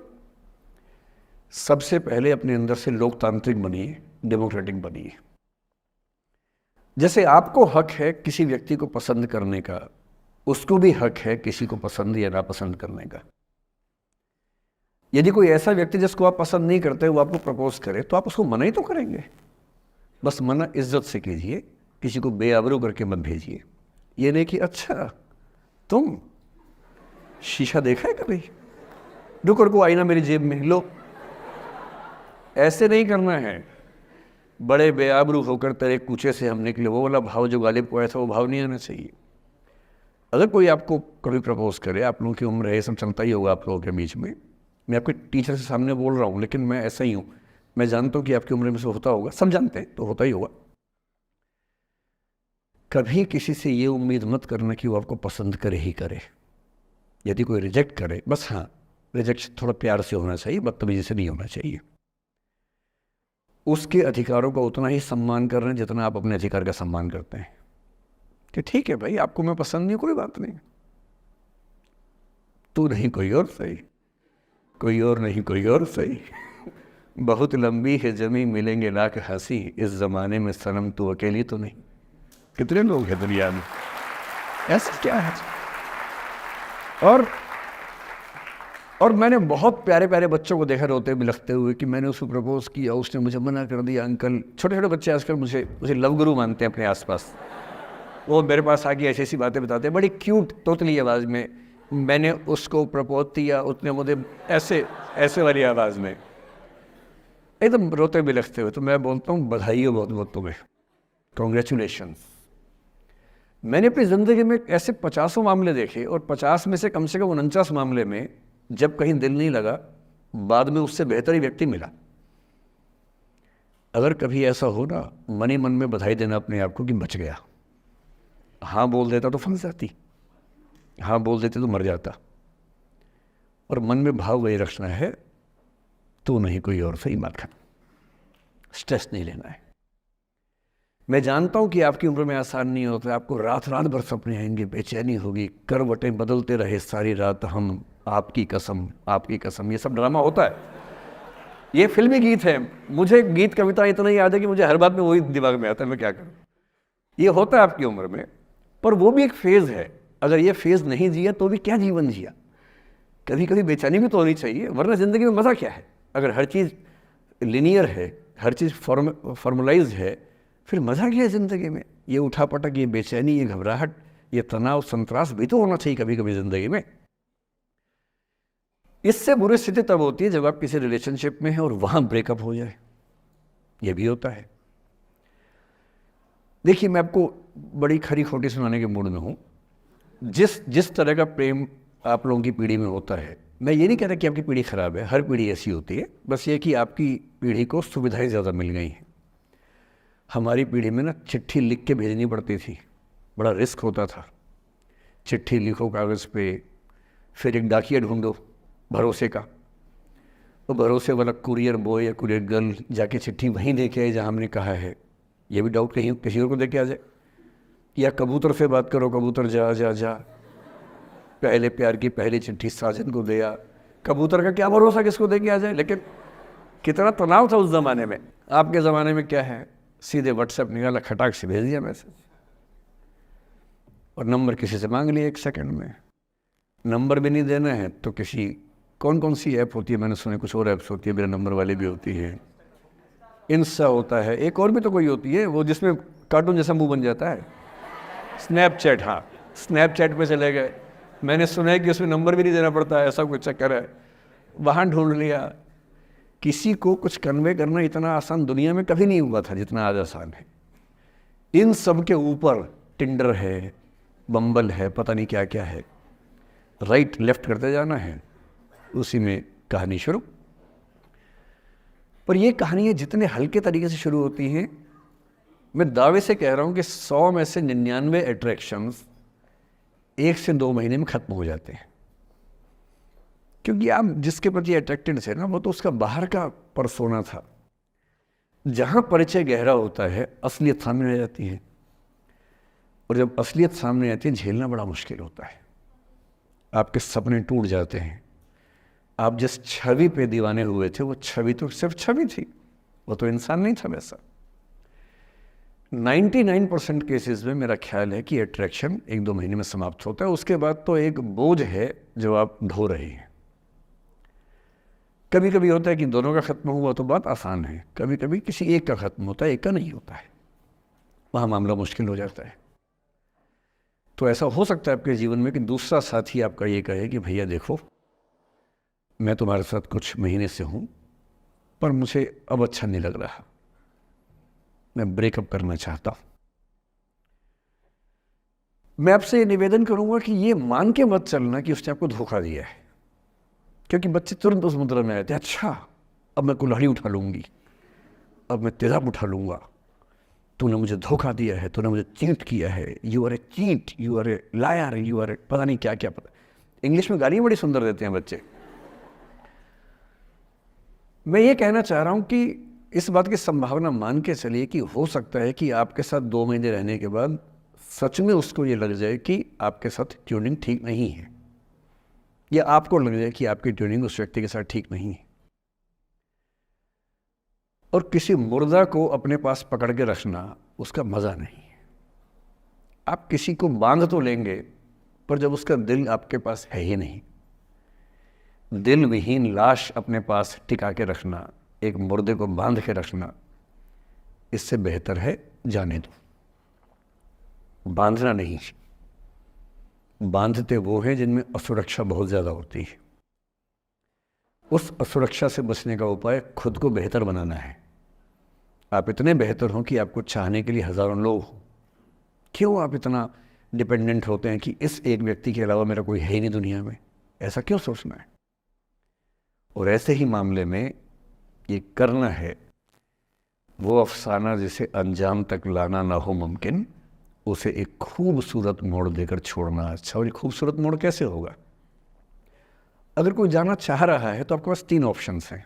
एक, ना उसको अच्छे से बात करे ना ख़राब से बात करे, न्यूट्रल होके जाने दे। एक, उसको धमकी दे, बर्बाद कर दूंगा, छोड़ूंगा नहीं, तो निकल के देख घर से, तेरे एड्रेस पता करवा लूँगा, मेरे साथ 50 दोस्त हैं, मेरे सारे आवारा हैं, सारे बेरोज़गार हैं, सारे कुंठित लोग हैं, सारे गुंडे मवाली हैं, उनका धंधा यही है, तेरे पीछे छोड़ दूंगा सबको। एक ही तरीका है। और तीसरा ये कि ठीक है यार, ऑल द बेस्ट, जा सिमरन जा, जी ले अपनी ज़िंदगी। अरे ठीक है, हो सकता है मैं तुझे ठीक नहीं लगा, कोई बात नहीं, लेकिन किसी से मिलो तो बढ़िया से मिलना, तेरी ज़िंदगी अच्छी हो। मैं भी ढूंढ ही लूँगा किसी न किसी को, थोड़ी हेल्प कर दियो, कहीं इंट्रो करवा दियो मेरी भी, लेकिन ठीक है तू भी जा। ये होता है खूबसूरत मोड़ देकर छोड़ना। अच्छा, चिपकू नहीं बनना है किसी के पीछे, ना बोरा जाना है कि तुम जाओ, मैं तो दीवाना, स्थाई दीवाना हूँ तुम्हारा।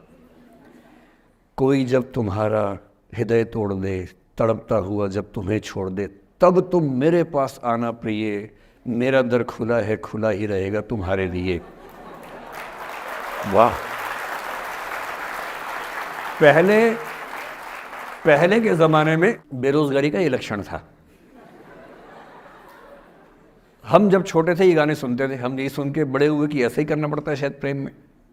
तो हमारे स्कूल में लोगों ने इसका पैरोडी बनाई, जब कोई तुम्हारा सर फोड़ दे, तड़पता हुआ जब तुम्हें छोड़ दे, तब तुम मेरे पास आना प्रिय, ये क्लिनिक खुला है, खुला ही रहेगा तुम्हारे लिए, तो बस आ जाना। जब कोई तुमको सड़क पे छोड़ दे, गाड़ी अपनी वहाँ से मोड़ ले, तब तुम मेरे पास आना प्रिय, ये ठेला खड़ा है, खड़ा ही रहेगा तुम्हारे लिए। क्यों भाई, क्यों खड़े रहोगे, बेरोजगार हो क्या? अरे ठीक, जा सिमरन जा, जी ले, और मैं भी जा रहा हूँ जीने के लिए। ये दीवाना नहीं बनना है कि तुम मतलब मुझे ना चाहो तो कोई बात नहीं, किसी और को चाहोगी तो मुश्किल होगी। अजीब हाल है यार, तुम ठेकेदार हो कि तेरा ठेका मेरे पास है, नहीं तो किसी के पास नहीं है। अजीब हाल है। अरे ठीक है भाई, उसकी ज़िंदगी है, जीने दो उसको, क्यों किसी की ज़िंदगी में इतना हावी होने का प्रयास करना है? जब आप नहीं चाहते कि आपकी ज़िंदगी में कोई हावी हो, आप क्यों किसी की ज़िंदगी में इतने हावी होंगे? और जब बहुत दर्द हो ना, हमेशा दूसरे के पर्सपेक्टिव से भी सोच के देखिए कि उसको ऐसा क्यों करना पड़ा, क्या पता कोई मजबूरी हो, कभी कभी होती है। मैं बुद्ध की मजबूरी सोच के परेशान होता हूँ कई बार, और फिर मैं सोचता हूँ कि काश यशोधरा जैसा व्यक्तित्व सबका होता। बुद्ध की रियल कहानी क्या है शायद किसी को नहीं पता। मैं जिस कहानी की बात कर रहा हूँ, मैथिली शरण गुप्त नाम के एक बड़े प्रसिद्ध कवि ने यशोधरा नाम की पुस्तक में वो कहानी लिखी है, भूमिका में जिक्र किया। बुद्ध बचपन से ही थोड़े से वैरागी किस्म के व्यक्ति थे। उनकी कुंडली देख के एक ज्योतिषी ने बताया भी था। माता पिता बहुत परेशान थे, शुद्धोदन उनके पिता का नाम था। माता पिता ने बहुत कोशिश की कि इस बच्चे का मन विरक्त न हो। अच्छा महल बनवाया, सारी सुविधाएं दी। जैसे ही बुद्ध थोड़े से किशोरावस्था में आए, उस समय की दुनिया की सबसे खूबसूरत महिला से, लड़की से, यशोधरा से उसकी शादी करवा दी। यशोधरा के पिता ने काफ़ी एग्ज़ाम लिए बुद्ध जी के, वो सारे एग्ज़ाम में पास हुए, तब जाकर शादी हुई, ऐसे नहीं हुई। शादी हुई तो बुद्ध भी ठीक था, रमे रहे उस जीवन में। बेटा हुआ उनका राहुल। अब बुद्ध की विरक्ति का भाव बढ़ता जा रहा था। 29 साल की उम्र के आसपास ऐसा हुआ कि उन्होंने एक मृत व्यक्ति को देख लिया, एक बूढ़े को देखा, एक भिखारी को देखा, एक बीमार को देखा, विरक्त हो गए और उनका मन हुआ घर छोड़ दूं, ज्ञान की खोज में चला जाऊं। अब ज्ञान की खोज में जाएं, उनको पता है कि भाई मेरी पत्नी भी है, मेरा बेटा भी है, राज्य भी है, कैसे छोड़ दूं? छोड़ना जरूरी है। अंदर की आवाज है कि छोड़ो, तुम इस चीज के लिए नहीं बने हो, तुम्हारा स्वधर्म कुछ और है। बाहर की जिम्मेदारी है कि छोड़ नहीं सकते। मैं अनुमान करता हूं कि बुद्ध ने शायद अपने पिताजी से कहा हो कभी कि पिताजी मैं बहुत परेशान हूं, छोड़ना चाहता हूं, तो पिता ने समझा बुझा के मना किया होगा कि बेटा शोभा नहीं देता, ऐसा मत करो। हो सकता है पत्नी से भी बात की हो, पत्नी ने भी कहा हो कि ये क्या बात हुई, हम सबका जीवन तुम पे टिका है, बच्चा अभी बिस्तर से भी नहीं उतरा है, अभी तो चलना भी नहीं शुरू किया है, तुम ऐसी बात कर रहे हो। इसका जिक्र नहीं मिलता इतिहास में कि ये बात हुई कि नहीं हुई। और एक दिन बुद्ध ने तय किया और वो आधी रात को पत्नी और बेटे को सोता हुआ छोड़ के चले गए। इसको बौद्ध परंपरा में महाभिनिष्क्रमण कहते हैं, बुद्ध का अपने घर से निकल जाना। अब बुद्ध चले गए, लेकिन मैथिली शरण गुप्त यशोधरा के पर्सपेक्टिव से बुद्ध को देख रहे हैं। यशोधरा बहुत परेशान है, भाई पति चला गया है, बच्चे का पिता चला गया, मजाक छोड़ना है। राजा परेशान है कि उनका उत्तराधिकारी चला गया है।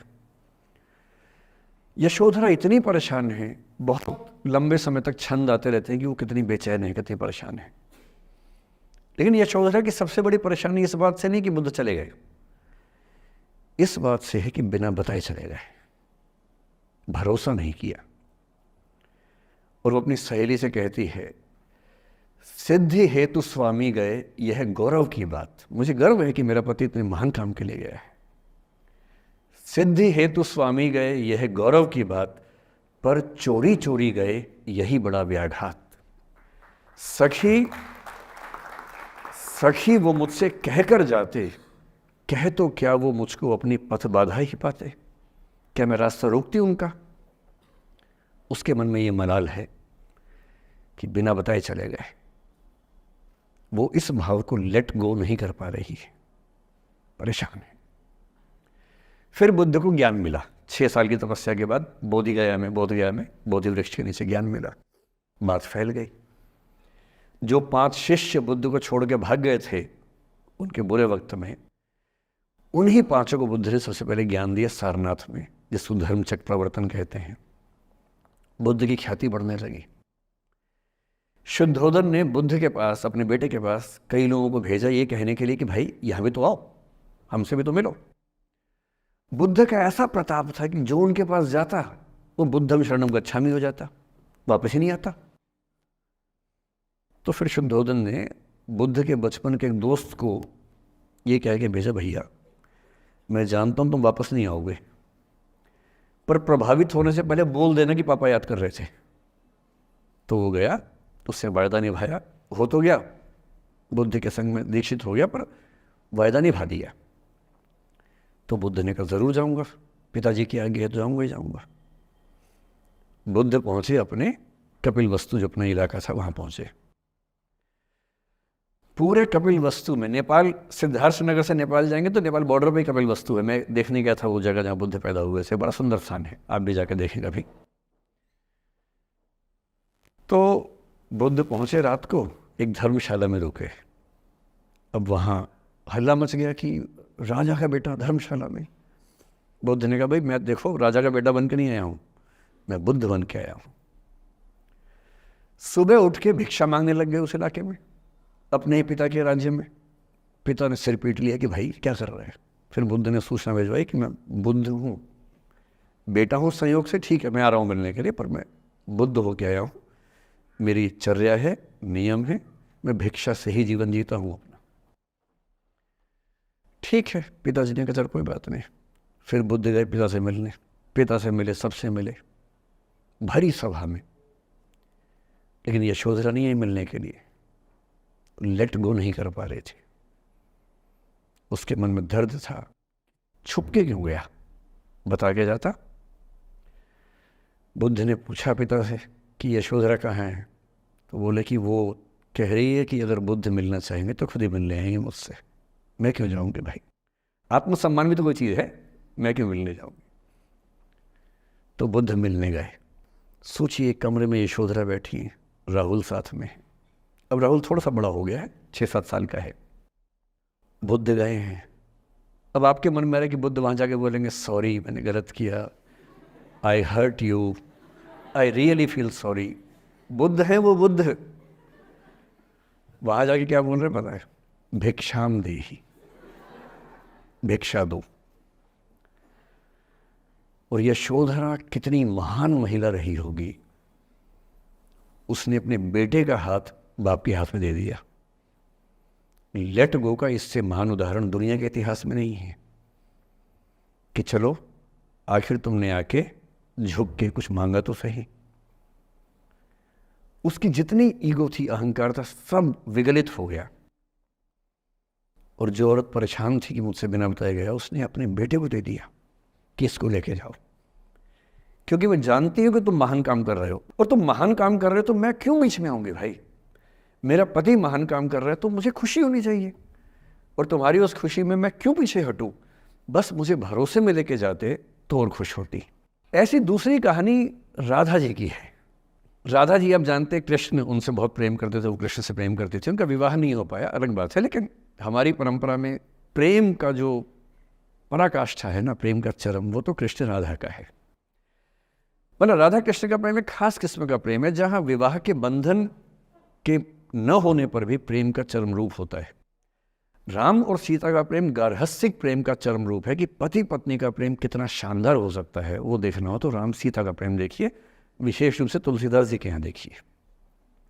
और वैसे जो प्रेम होता है वो देखना हो तो राधा कृष्ण का प्रेम देखिए। पर इंटरेस्टिंग है, ये सारे जो हमारे धर्म के चरित्र हैं ये समय के साथ चेंज होते गए हैं। राम बदले हैं, कृष्ण बदले हैं, राधा बदली हैं, सब बदले हैं।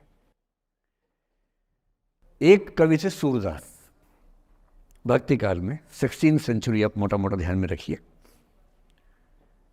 कृष्ण को, आपने वो कहानी सुनी होगी, कृष्ण तो अपने घर में थे, कंस को मारने के लिए वो पैदा हुए थे। कंस को पता लगा तो कंस ने अपने एक सहयोगी अक्रूर, जो कि श्वफल्क के पुत्र थे, उनसे कहा कि जाओ और कृष्ण को लेके आओ, यही मारेंगे। उसको पता नहीं था क्या होगा बाद में। आदमी कॉन्फिडेंस में ऐसी गलतियाँ करता ही है, तो वो सुपर कॉन्फिडेंट था, बुलवाया कृष्ण को। कृष्ण तो इसी काम के लिए आए थे, समझ गए कि बुलावा आ गया है, अब इससे काम निपटाना है, चलते हैं। राधा और गोपियाँ कृष्ण के बिना रह नहीं सकती थी। सुपर इमोशनल विमेन, ऐसा मानते हैं कि वो महिलाएं, राधा तो छोटी थी, बाकी महिलाएं गोपियाँ उनसे काफ़ी बड़ी उम्र की थी, इतनी इमोशनल थी कृष्ण को लेकर कि कृष्ण के बिना वो सोच नहीं सकते थे कैसे रहेंगे। पर वो जिस काम के लिए आए थे धरती पर, वो तो करना ही था। तो अक्रूर आए, अक्रूर ने बताया कि ऐसे ऐसे आया हूँ, ले जाना है। तो कृष्ण और बलराम चले गए। इधर कृष्ण गए, उधर गोपियों का रो रो के हाल बुरा, राधा का हाल बुरा। ऐसी दीवानगी आजकल की फिल्मों में आप सोच नहीं सकते, ऐसी दीवानगी थी उस जमाने में उनके बीच में। और जब आदमी का प्रेम हाथ से निकलता तो वो बेचारा कितना कमजोर हो जाता है। राधा जी की हालत सोचिए। सूरदास कह रहे हैं, अति मलिन वृषभानु कुमारी, हरिश्रम जलु अंतर तन भीजे, ता लालच न धुआवती सारी। कि वृषभानु की कुमारी, वृषभानु मतलब राधा के पिता, वृषभानु की बेटी राधा इतनी कमजोर हो गई है, इतनी मलिन हो गई है। हरिश्रम जलु अंतर तन भीजे, कृष्ण के पसीने की कुछ बूंदें उसके ऊपर गिर गई थी, उसकी साड़ी में लगी हुई हैं। ता लालच न धुआवती साड़ी, इस लालच से साड़ी धुलवा नहीं रही है।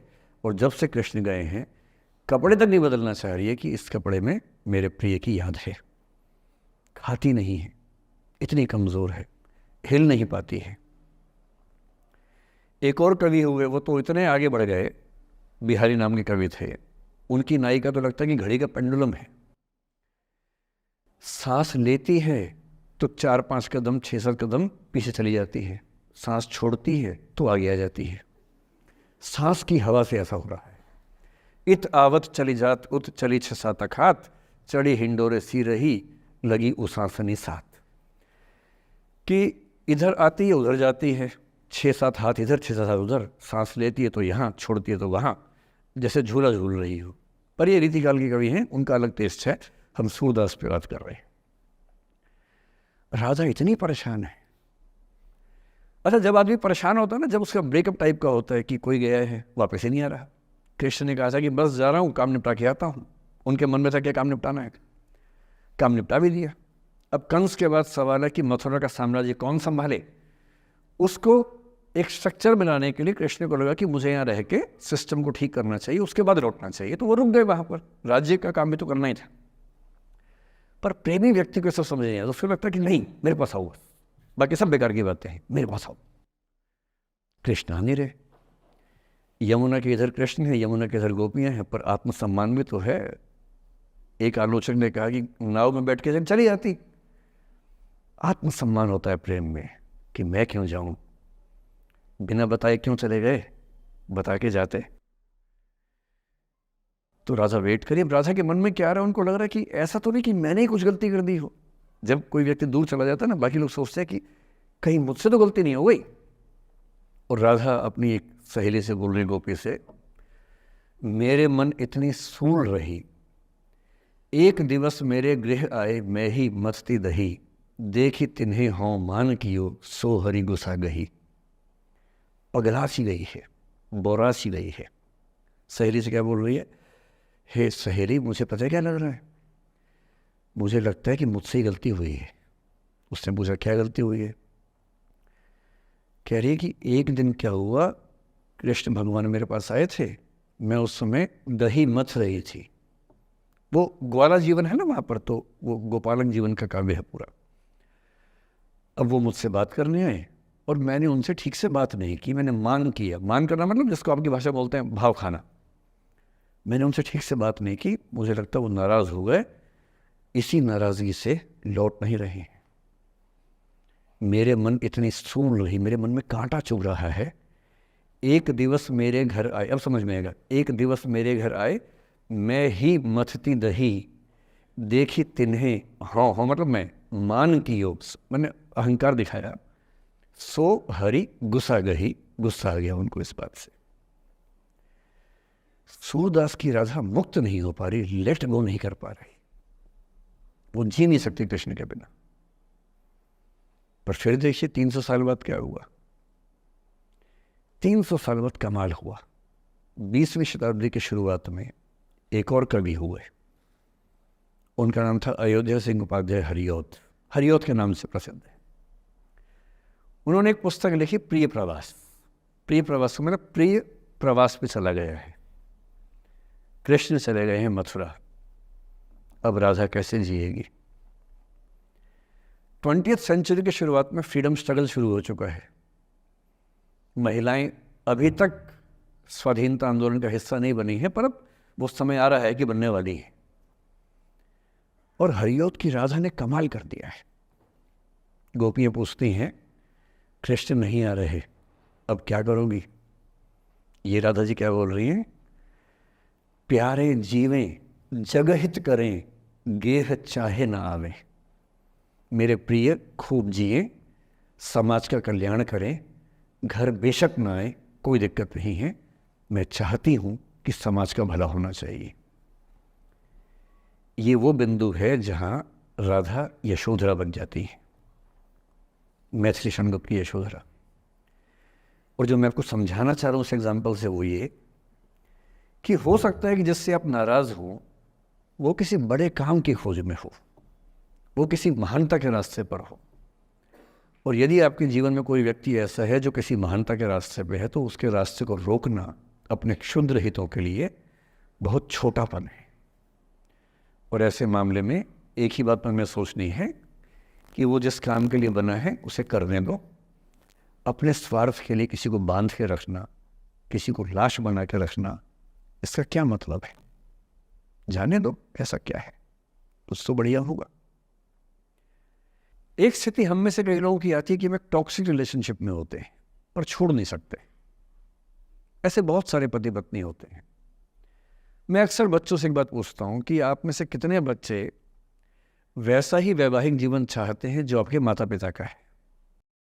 मैं आपसे पूछूंगा नहीं, आप चिंता मत कीजिए, लेकिन जब जब मैंने पूछा है, मुश्किल से 1 या 2% ने हाथ खड़ा किया है। 97-98% लोग मानते कि वैसा तो नहीं चाहिए, उससे कुछ अलग चाहिए। क्योंकि हम सब जानते हैं कि हमारे माता पिता भी, हमारे समाज के बाकी लोग भी बहुत समझौते करते हैं ताकि बच्चे अच्छा जीवन जी सके। आप भी करेंगे समझौते, सबको करने पड़ते हैं।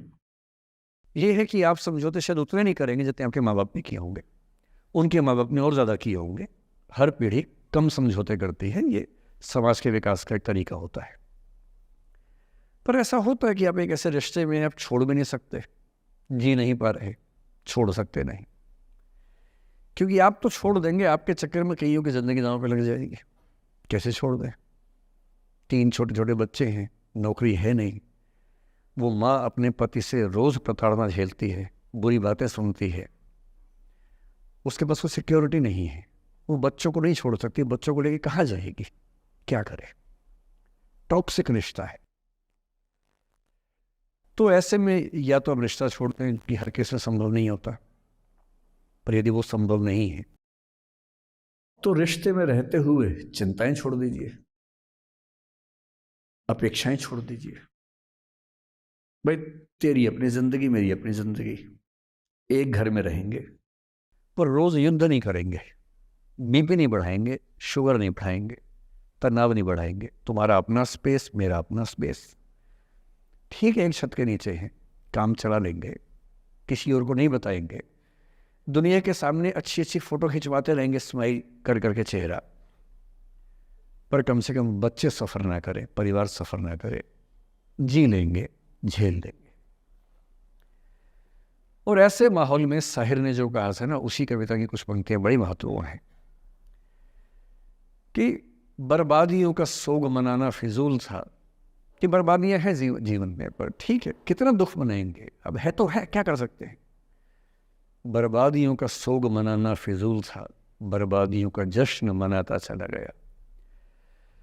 और फिर अंत में इतनी सुंदर बात कहते हैं, गम और खुशी में फ़र्क न महसूस हो जहाँ, मैं दिल को उस मुकाम पे लाता चला गया। कि ठीक है, जैसी ज़िंदगी है उसको वैसे जिएंगे, अपेक्षाएं नहीं पालेंगे, ना तुम उम्मीद करना, और हम किसी तरह से मैनेज करके ज़िंदगी गुजार लेंगे। ये है अंतिम जो आपके जीवन में समस्या हो सकती है, करियर को लेके हो सकती है, कि आपने कुछ करियर दिमाग में रखा हुआ है, ठान लिया है कि IAS बनना है या कुछ बनना है। आप कुछ भी ठान लें, सिर्फ आपके हाथ में नहीं होता है, सफलताएं असफलताएं जीवन में रहती हैं। 10-11 लाख लोग IAS का फॉर्म भरते हैं, 5 लाख IAS का एग्ज़ाम देते हैं, 1000 का सिलेक्शन होता है। हर एग्ज़ाम में घुमा फिरा की यही स्थितियाँ होती हैं। पॉलिटिक्स में, स्पोर्ट्स में, बिजनेस में, हर जगह कंपटीशन इतना है।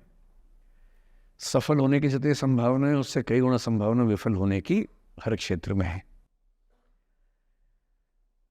सफल नहीं हो पाए तो क्या करेंगे। और मैंने ऐसे लोगों को देखा है कि IAS नहीं बन पाए 20 साल पहले, और 20 साल से रोज़ घुट रहे हैं कि IAS नहीं बन पाए। रात दिन यही ख्याल होता है कि IAS नहीं बन पाए, या PCS नहीं बन पाए, या कुछ खास सोचा था जो नहीं कर पाए।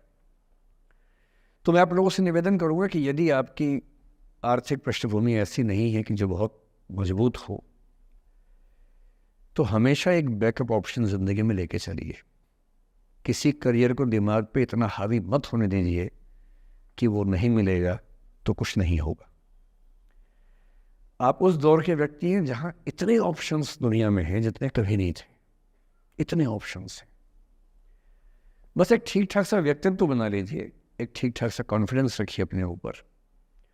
और यदि आपके पास बेसिक स्किल्स हैं, भाषा की, चिंतन की, समझने की, कैलकुलेशंस करने की, प्लानिंग करने की, स्ट्रेटेजाइज करने की, और मेहनती आप हैं, मैं गारंटी से कह रहा हूँ कि इस दुनिया में कंपटीशन नंबर्स में बहुत ज़्यादा है, कायदे का कंपटीशन नहीं के बराबर है। बहुत मजबूत लोगों से आपको भिड़ना नहीं पड़ता है। भिड़ते हैं 5 लाख से, पर उन 5 लाख में कुछ ही हैं जो भिड़ने लायक हैं। इतना कॉन्फिडेंस रखिए, जैसे कहते हैं ना कि हम भी दरिया है, हमें अपना हुनर मालूम है, जिस तरफ भी चल पड़ेंगे रास्ता हो जाएगा। इतना भरोसा अपने ऊपर रखिए कि ठीक है, ये नहीं तो कुछ और करेंगे, वो नहीं तो कुछ और करेंगे, लेकिन कुछ ना कुछ बढ़िया कर लेंगे। और उस बढ़िया करने की शुरुआत कॉलेज की ज़िंदगी से होती है। उड़ान सोसाइटी संभाल लेंगे, निष्ठा संभाल लेंगे। अभी मैडम ने बताया कि 80 सोसाइटी से बताई, इसके में 60 बताई, 60 सोसाइटीज़ हैं। किसी सोसाइटी का हिस्सा बन जाइए। ये सोसाइटीज़ का हिस्सा बनने का असली पर्पस क्या है? इसी बहाने एक्सपोजर मिलता है, आप कुछ करते हैं, मंच पे आते हैं, लोगों से मिलना जुलना होता है, स्किल्स डेवलप होती हैं, और अंत में जो जीवन में काम आता है, यही स्किल्स काम आते हैं।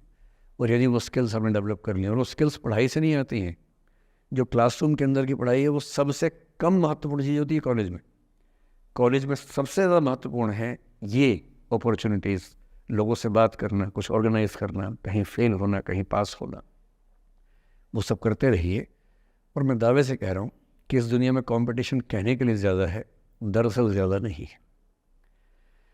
पूरी बात का सार ये है कि किसी की भी ज़िंदगी फ्लैट नहीं होती है, उसमें कर्व्स आते रहते हैं, ऊंच नीच सबकी ज़िंदगी में आती है।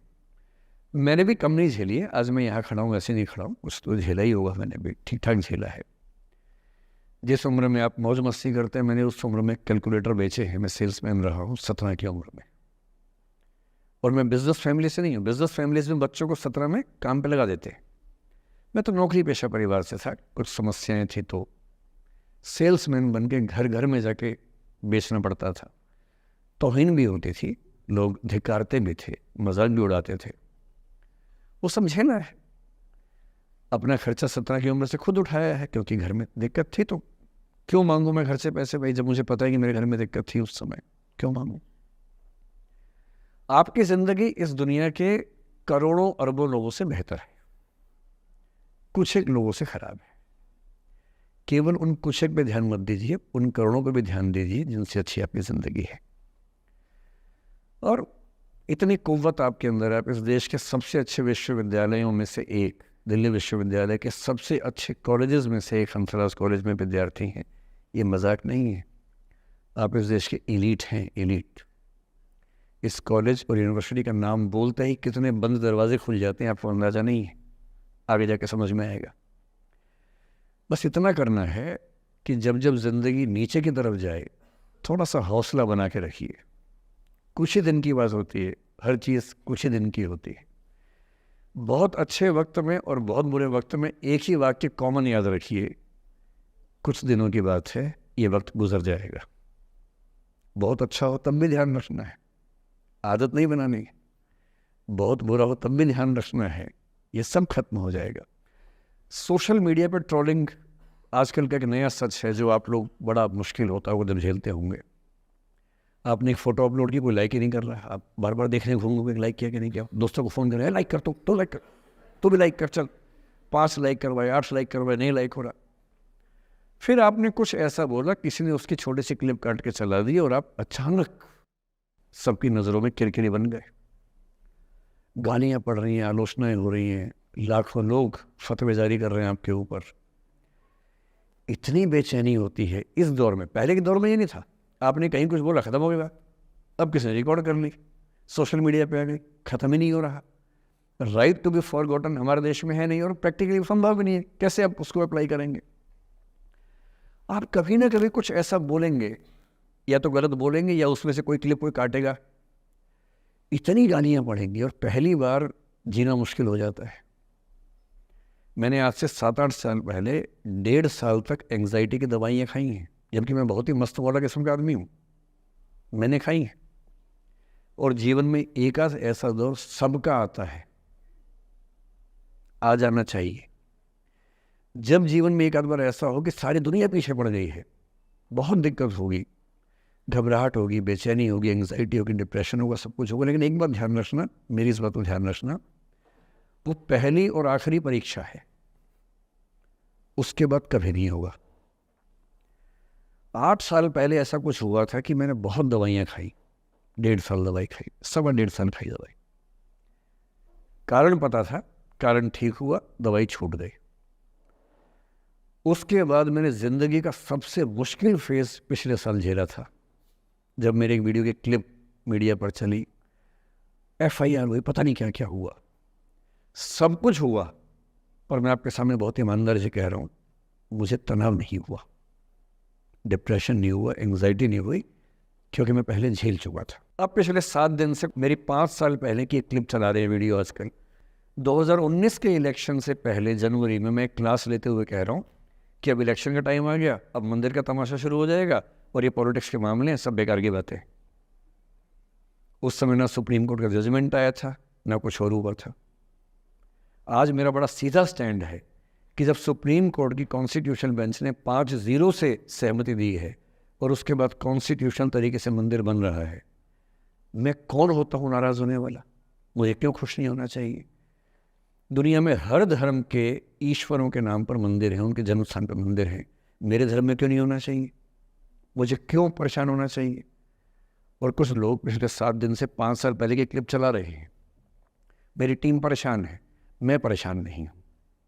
मुझे भेजते हैं कि सर ऐसे हो गया, सर इतने वीडियो चल रहे हैं।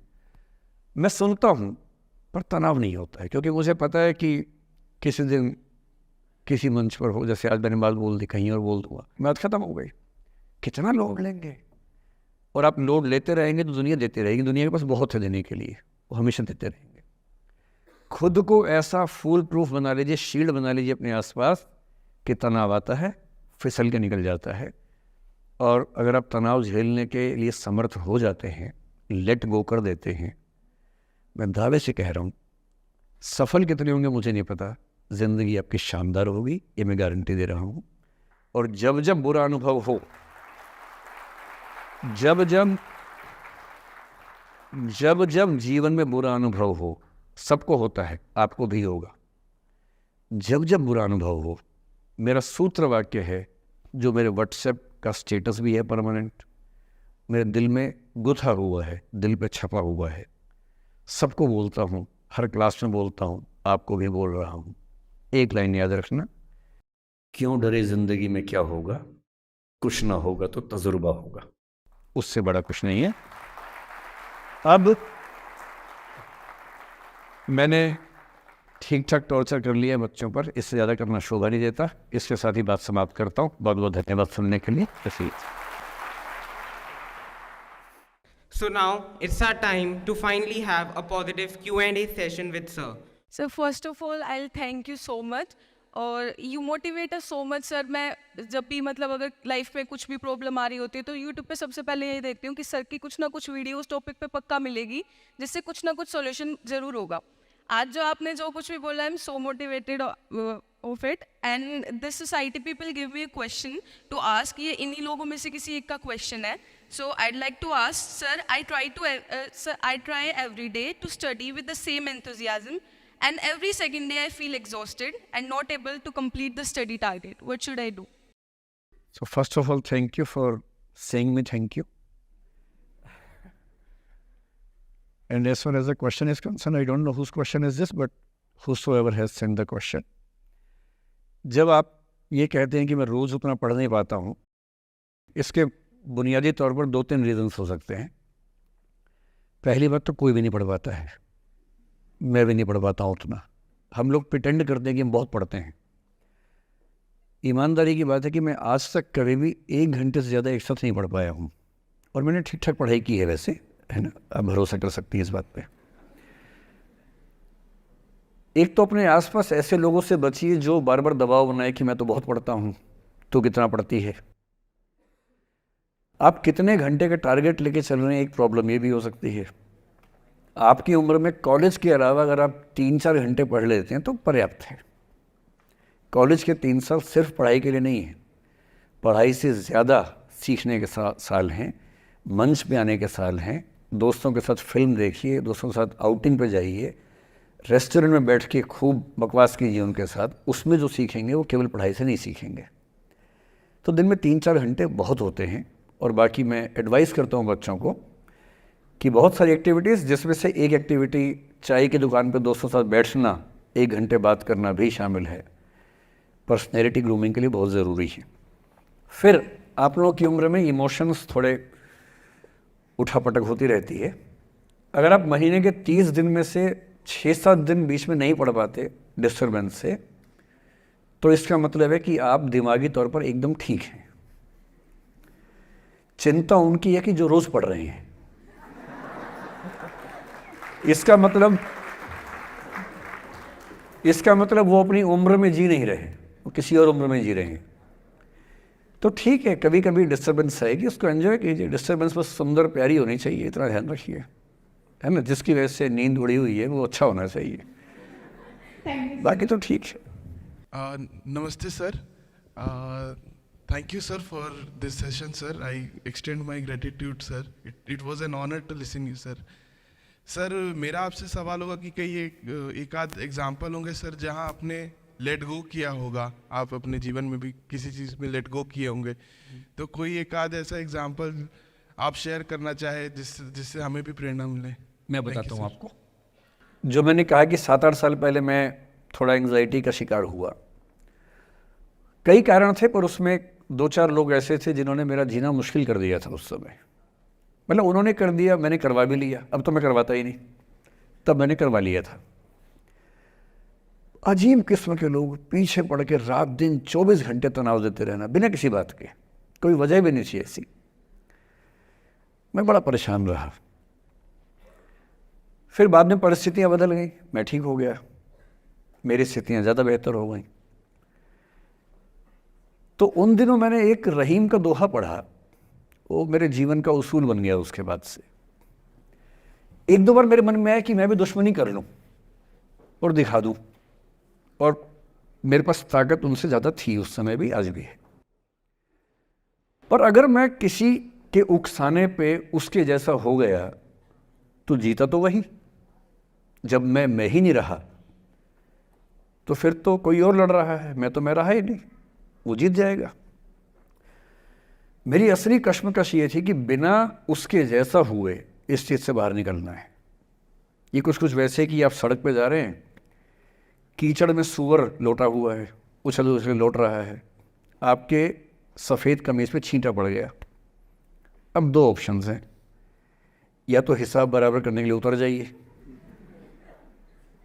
उसको आप कैसे गंदा करोगे, वो तो पहले ही मस्त है उसी गंदगी में, उसका तो स्वभाव है। आपका एक छींटा है, आप पूरी कमीज गंदी कर लेंगे वहाँ जाके। तो सबसे अच्छा क्या है, वहाँ से निकल जाना, लेट गो कर देना। तो मैंने रहीम का एक दोहा अपना सार बना लिया, रहीमन ओछे नरन सो बैर भली ना प्रीति। रहीमन ओछे किस्म के लोगों से ना बैर अच्छा है ना प्यार अच्छा है। काटे चाटे श्वान के दुह भांति विपरीति, कुत्ता काटे तो दिक्कत, कुत्ता चाटे तो दिक्कत। तो मेरा उसूल क्या है, इस तरह के लोगों से ना दोस्ती ना दुश्मनी, ना दिल में ग्रजेस रखने हैं कि हिसाब बराबर कर दूंगा, हरा दूंगा, रखना ही नहीं। और मेरी अब ठीक ठाक दोस्ती तो क्या होगी, मतलब जब हम मिलते हैं बड़े प्यार से मिलते हैं, मुझे दिक्कत है ही नहीं, नाराज़गी भी नहीं है। मुझे लगता है कि वो अपना धर्म निभा रहा था, मैं अपना निभा रहा हूँ। और अगर मैं दुश्मनी पाल लेता, अपना बीपी बढ़ाता, डायबिटीज़ करवा लेता, मैंने पाला ही नहीं, ना मैं पालता हूँ। और भी ऐसे कई इंस्टांसेस हैं जहाँ दुश्मनी करने का पूरा स्कोप था, पर मैं दुश्मनी करता नहीं, मुझे शौक ही नहीं दुश्मनी करने का। मेरा दुनिया में एक भी दुश्मन नहीं है, मतलब मैं कईयों का हूँ, मेरा एक भी नहीं है। जो मुझे अपना दुश्मन मानते हैं वो मेरे दुश्मन नहीं, मेरे लिए वो परिचित हैं, जो मित्र हो सकते थे या हो सकते हैं। फिलहाल मित्र नहीं है, लेकिन दुश्मनी नहीं है। और अगर दुश्मनी कभी हो भी जाए ना, ये ध्यान रखना है कि बाद में दोस्ती हो सकती है। बशीर बद्र ने कहा है, दुश्मनी जमकर करो लेकिन ये गुंजाइश रहे, गर कभी हम दोस्त हो जाएं तो शर्मिंदा ना हो। ये मैं ध्यान रखता हूँ हमेशा। नमस्कार सर। नमस्कार सर, मेरा नाम रश्मि श्रीवास्तव है और मैं यहाँ हिंदी ऑनर्स द्वितीय वर्ष की छात्रा हूँ। सर, सबसे पहले तो मैं आपको बहुत बहुत धन्यवाद देना चाहूँगी सर। आपसे मिलकर बहुत अच्छा लग रहा है मुझे और ये मेरे लिए बहुत बड़ी सौभाग्य की बात है।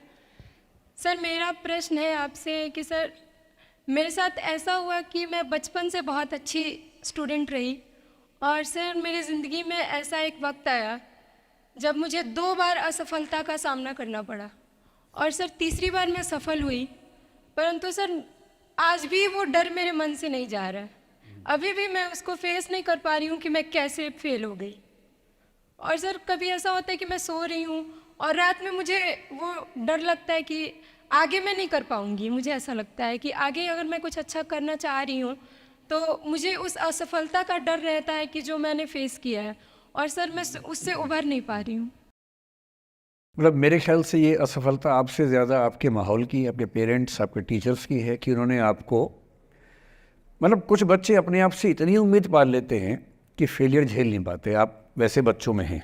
जो आपने कहा ना कि मैं शुरू से बहुत अच्छी स्टूडेंट रही हूँ, ये दुर्भाग्य की बात है, ये अच्छी बात नहीं है। मैं नहीं चाहता कि बच्चे अच्छे स्टूडेंट बने। अच्छे स्टूडेंट का मतलब जो बहुत पढ़ाकू किस्म के होते हैं, सीधे स्कूल से घर, घर से स्कूल, घर में घुसते ही होमवर्क करना शुरू किया, वैसे बच्चे ज़िंदगी में बड़े परेशान रहते हैं। बच्चों को होना चाहिए छटा हुआ टाइप का, शरारती, बदमाश, मतलब काम भी करें स्कूल का, लेकिन बेसिकली आपको स्मार्ट होना है, कॉन्फिडेंट होना है। पढ़ाकू होने से ज़िंदगी बहुत अच्छी नहीं चलती है। ज़िंदगी के लिए ना व्यक्तित्व चाहिए। हुआ क्या आपके साथ, आपको बता दिया गया कि अच्छा बच्चा वो है जो पढ़ता है, होमवर्क करता है, आपने वो सब किया। तारीफ़ें आपकी इतनी हुई होंगी कि बेटा तुम तो कुछ भी कर दोगी, आपको भरोसा हो गया कि मैं कुछ भी कर दूंगी।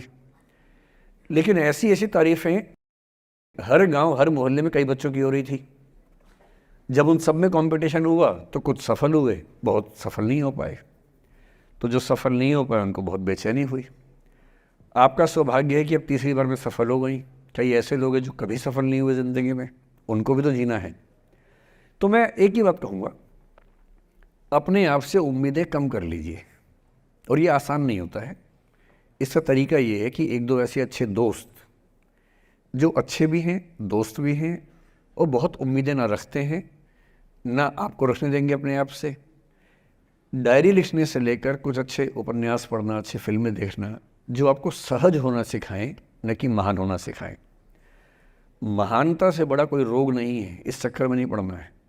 सामान्य होना है। असली जद्दोजहद सामान्य होने की है, महान होने की नहीं है। सहज होना है। तो अपने आप से क्या कहना, रोज़ कहना है कोशिश पूरी करूँगी, सफलता मिल गई तो बढ़िया, नहीं तो क्यों डरे, ज़िंदगी में क्या होगा, कुछ ना होगा तो तजुर्बा होगा। और भाड़ में जाए सीधी सी रात।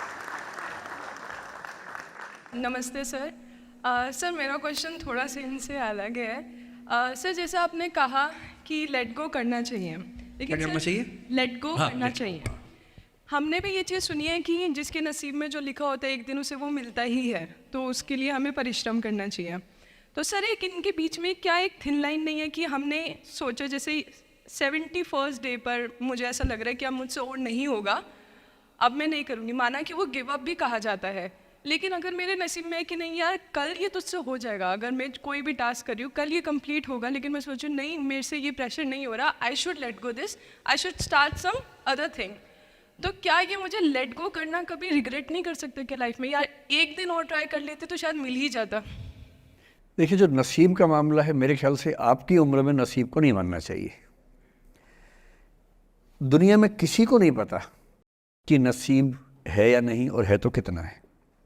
सब तुक्का लगा रहे हैं, मैं भी तुक्का लगा रहा हूँ। ठीक, जो हार जाता है ना, उसको तसल्ली देना बहुत ज़रूरी है, वरना वो जी नहीं पाएगा। और पराजित व्यक्ति को तसल्ली देने के लिए सबसे अच्छा शब्द है नसीब, भाग्य, नियति। बहुत ज़रूरी है। और इसलिए एक उम्र के बाद गीता का सार पढ़ना बहुत ज़रूरी है। समझना पड़ता है कि सब कुछ हमारे हाथ में नहीं होता है, सच में नहीं होता है। पर इसका मतलब ये भी नहीं है कि सब कुछ किसी और के हाथ में होता है। अगर ऐसा होता तो बिना मेहनत करने वाले IAS बन जाते या कुछ भी बन जाते। ये हो सकता है कि IAS बनने के एग्ज़ाम में 10 ने मेहनत की, उनमें से 8 का हुआ, 2 का नहीं हुआ। पर ये नहीं हो सकता कि एक आदमी ने मेहनत नहीं की तो उसका IAS हो गया।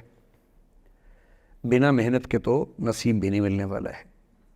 इसलिए ये मान लीजिए कि कुछ ना कुछ चीज़ें हमारे कंट्रोल में नहीं हैं, लेकिन जितना कंट्रोल में है उस पर पूरी ताकत लगाएंगे, पूरा डिसिप्लिन रखेंगे, तो हम अपनी किस्मत सबसे अच्छी लिख पाएंगे।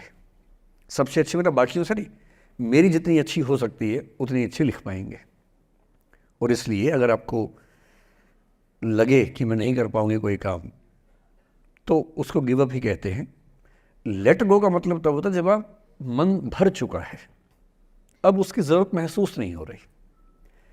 जैसे IAS बनने की कोशिश कर रहे हैं, नहीं बन पाए, तैयारी छोड़ दी, गिव अप है। बन गए, नौकरी की, मज़ा नहीं आया, छोड़ दिया, ये लेट गो है।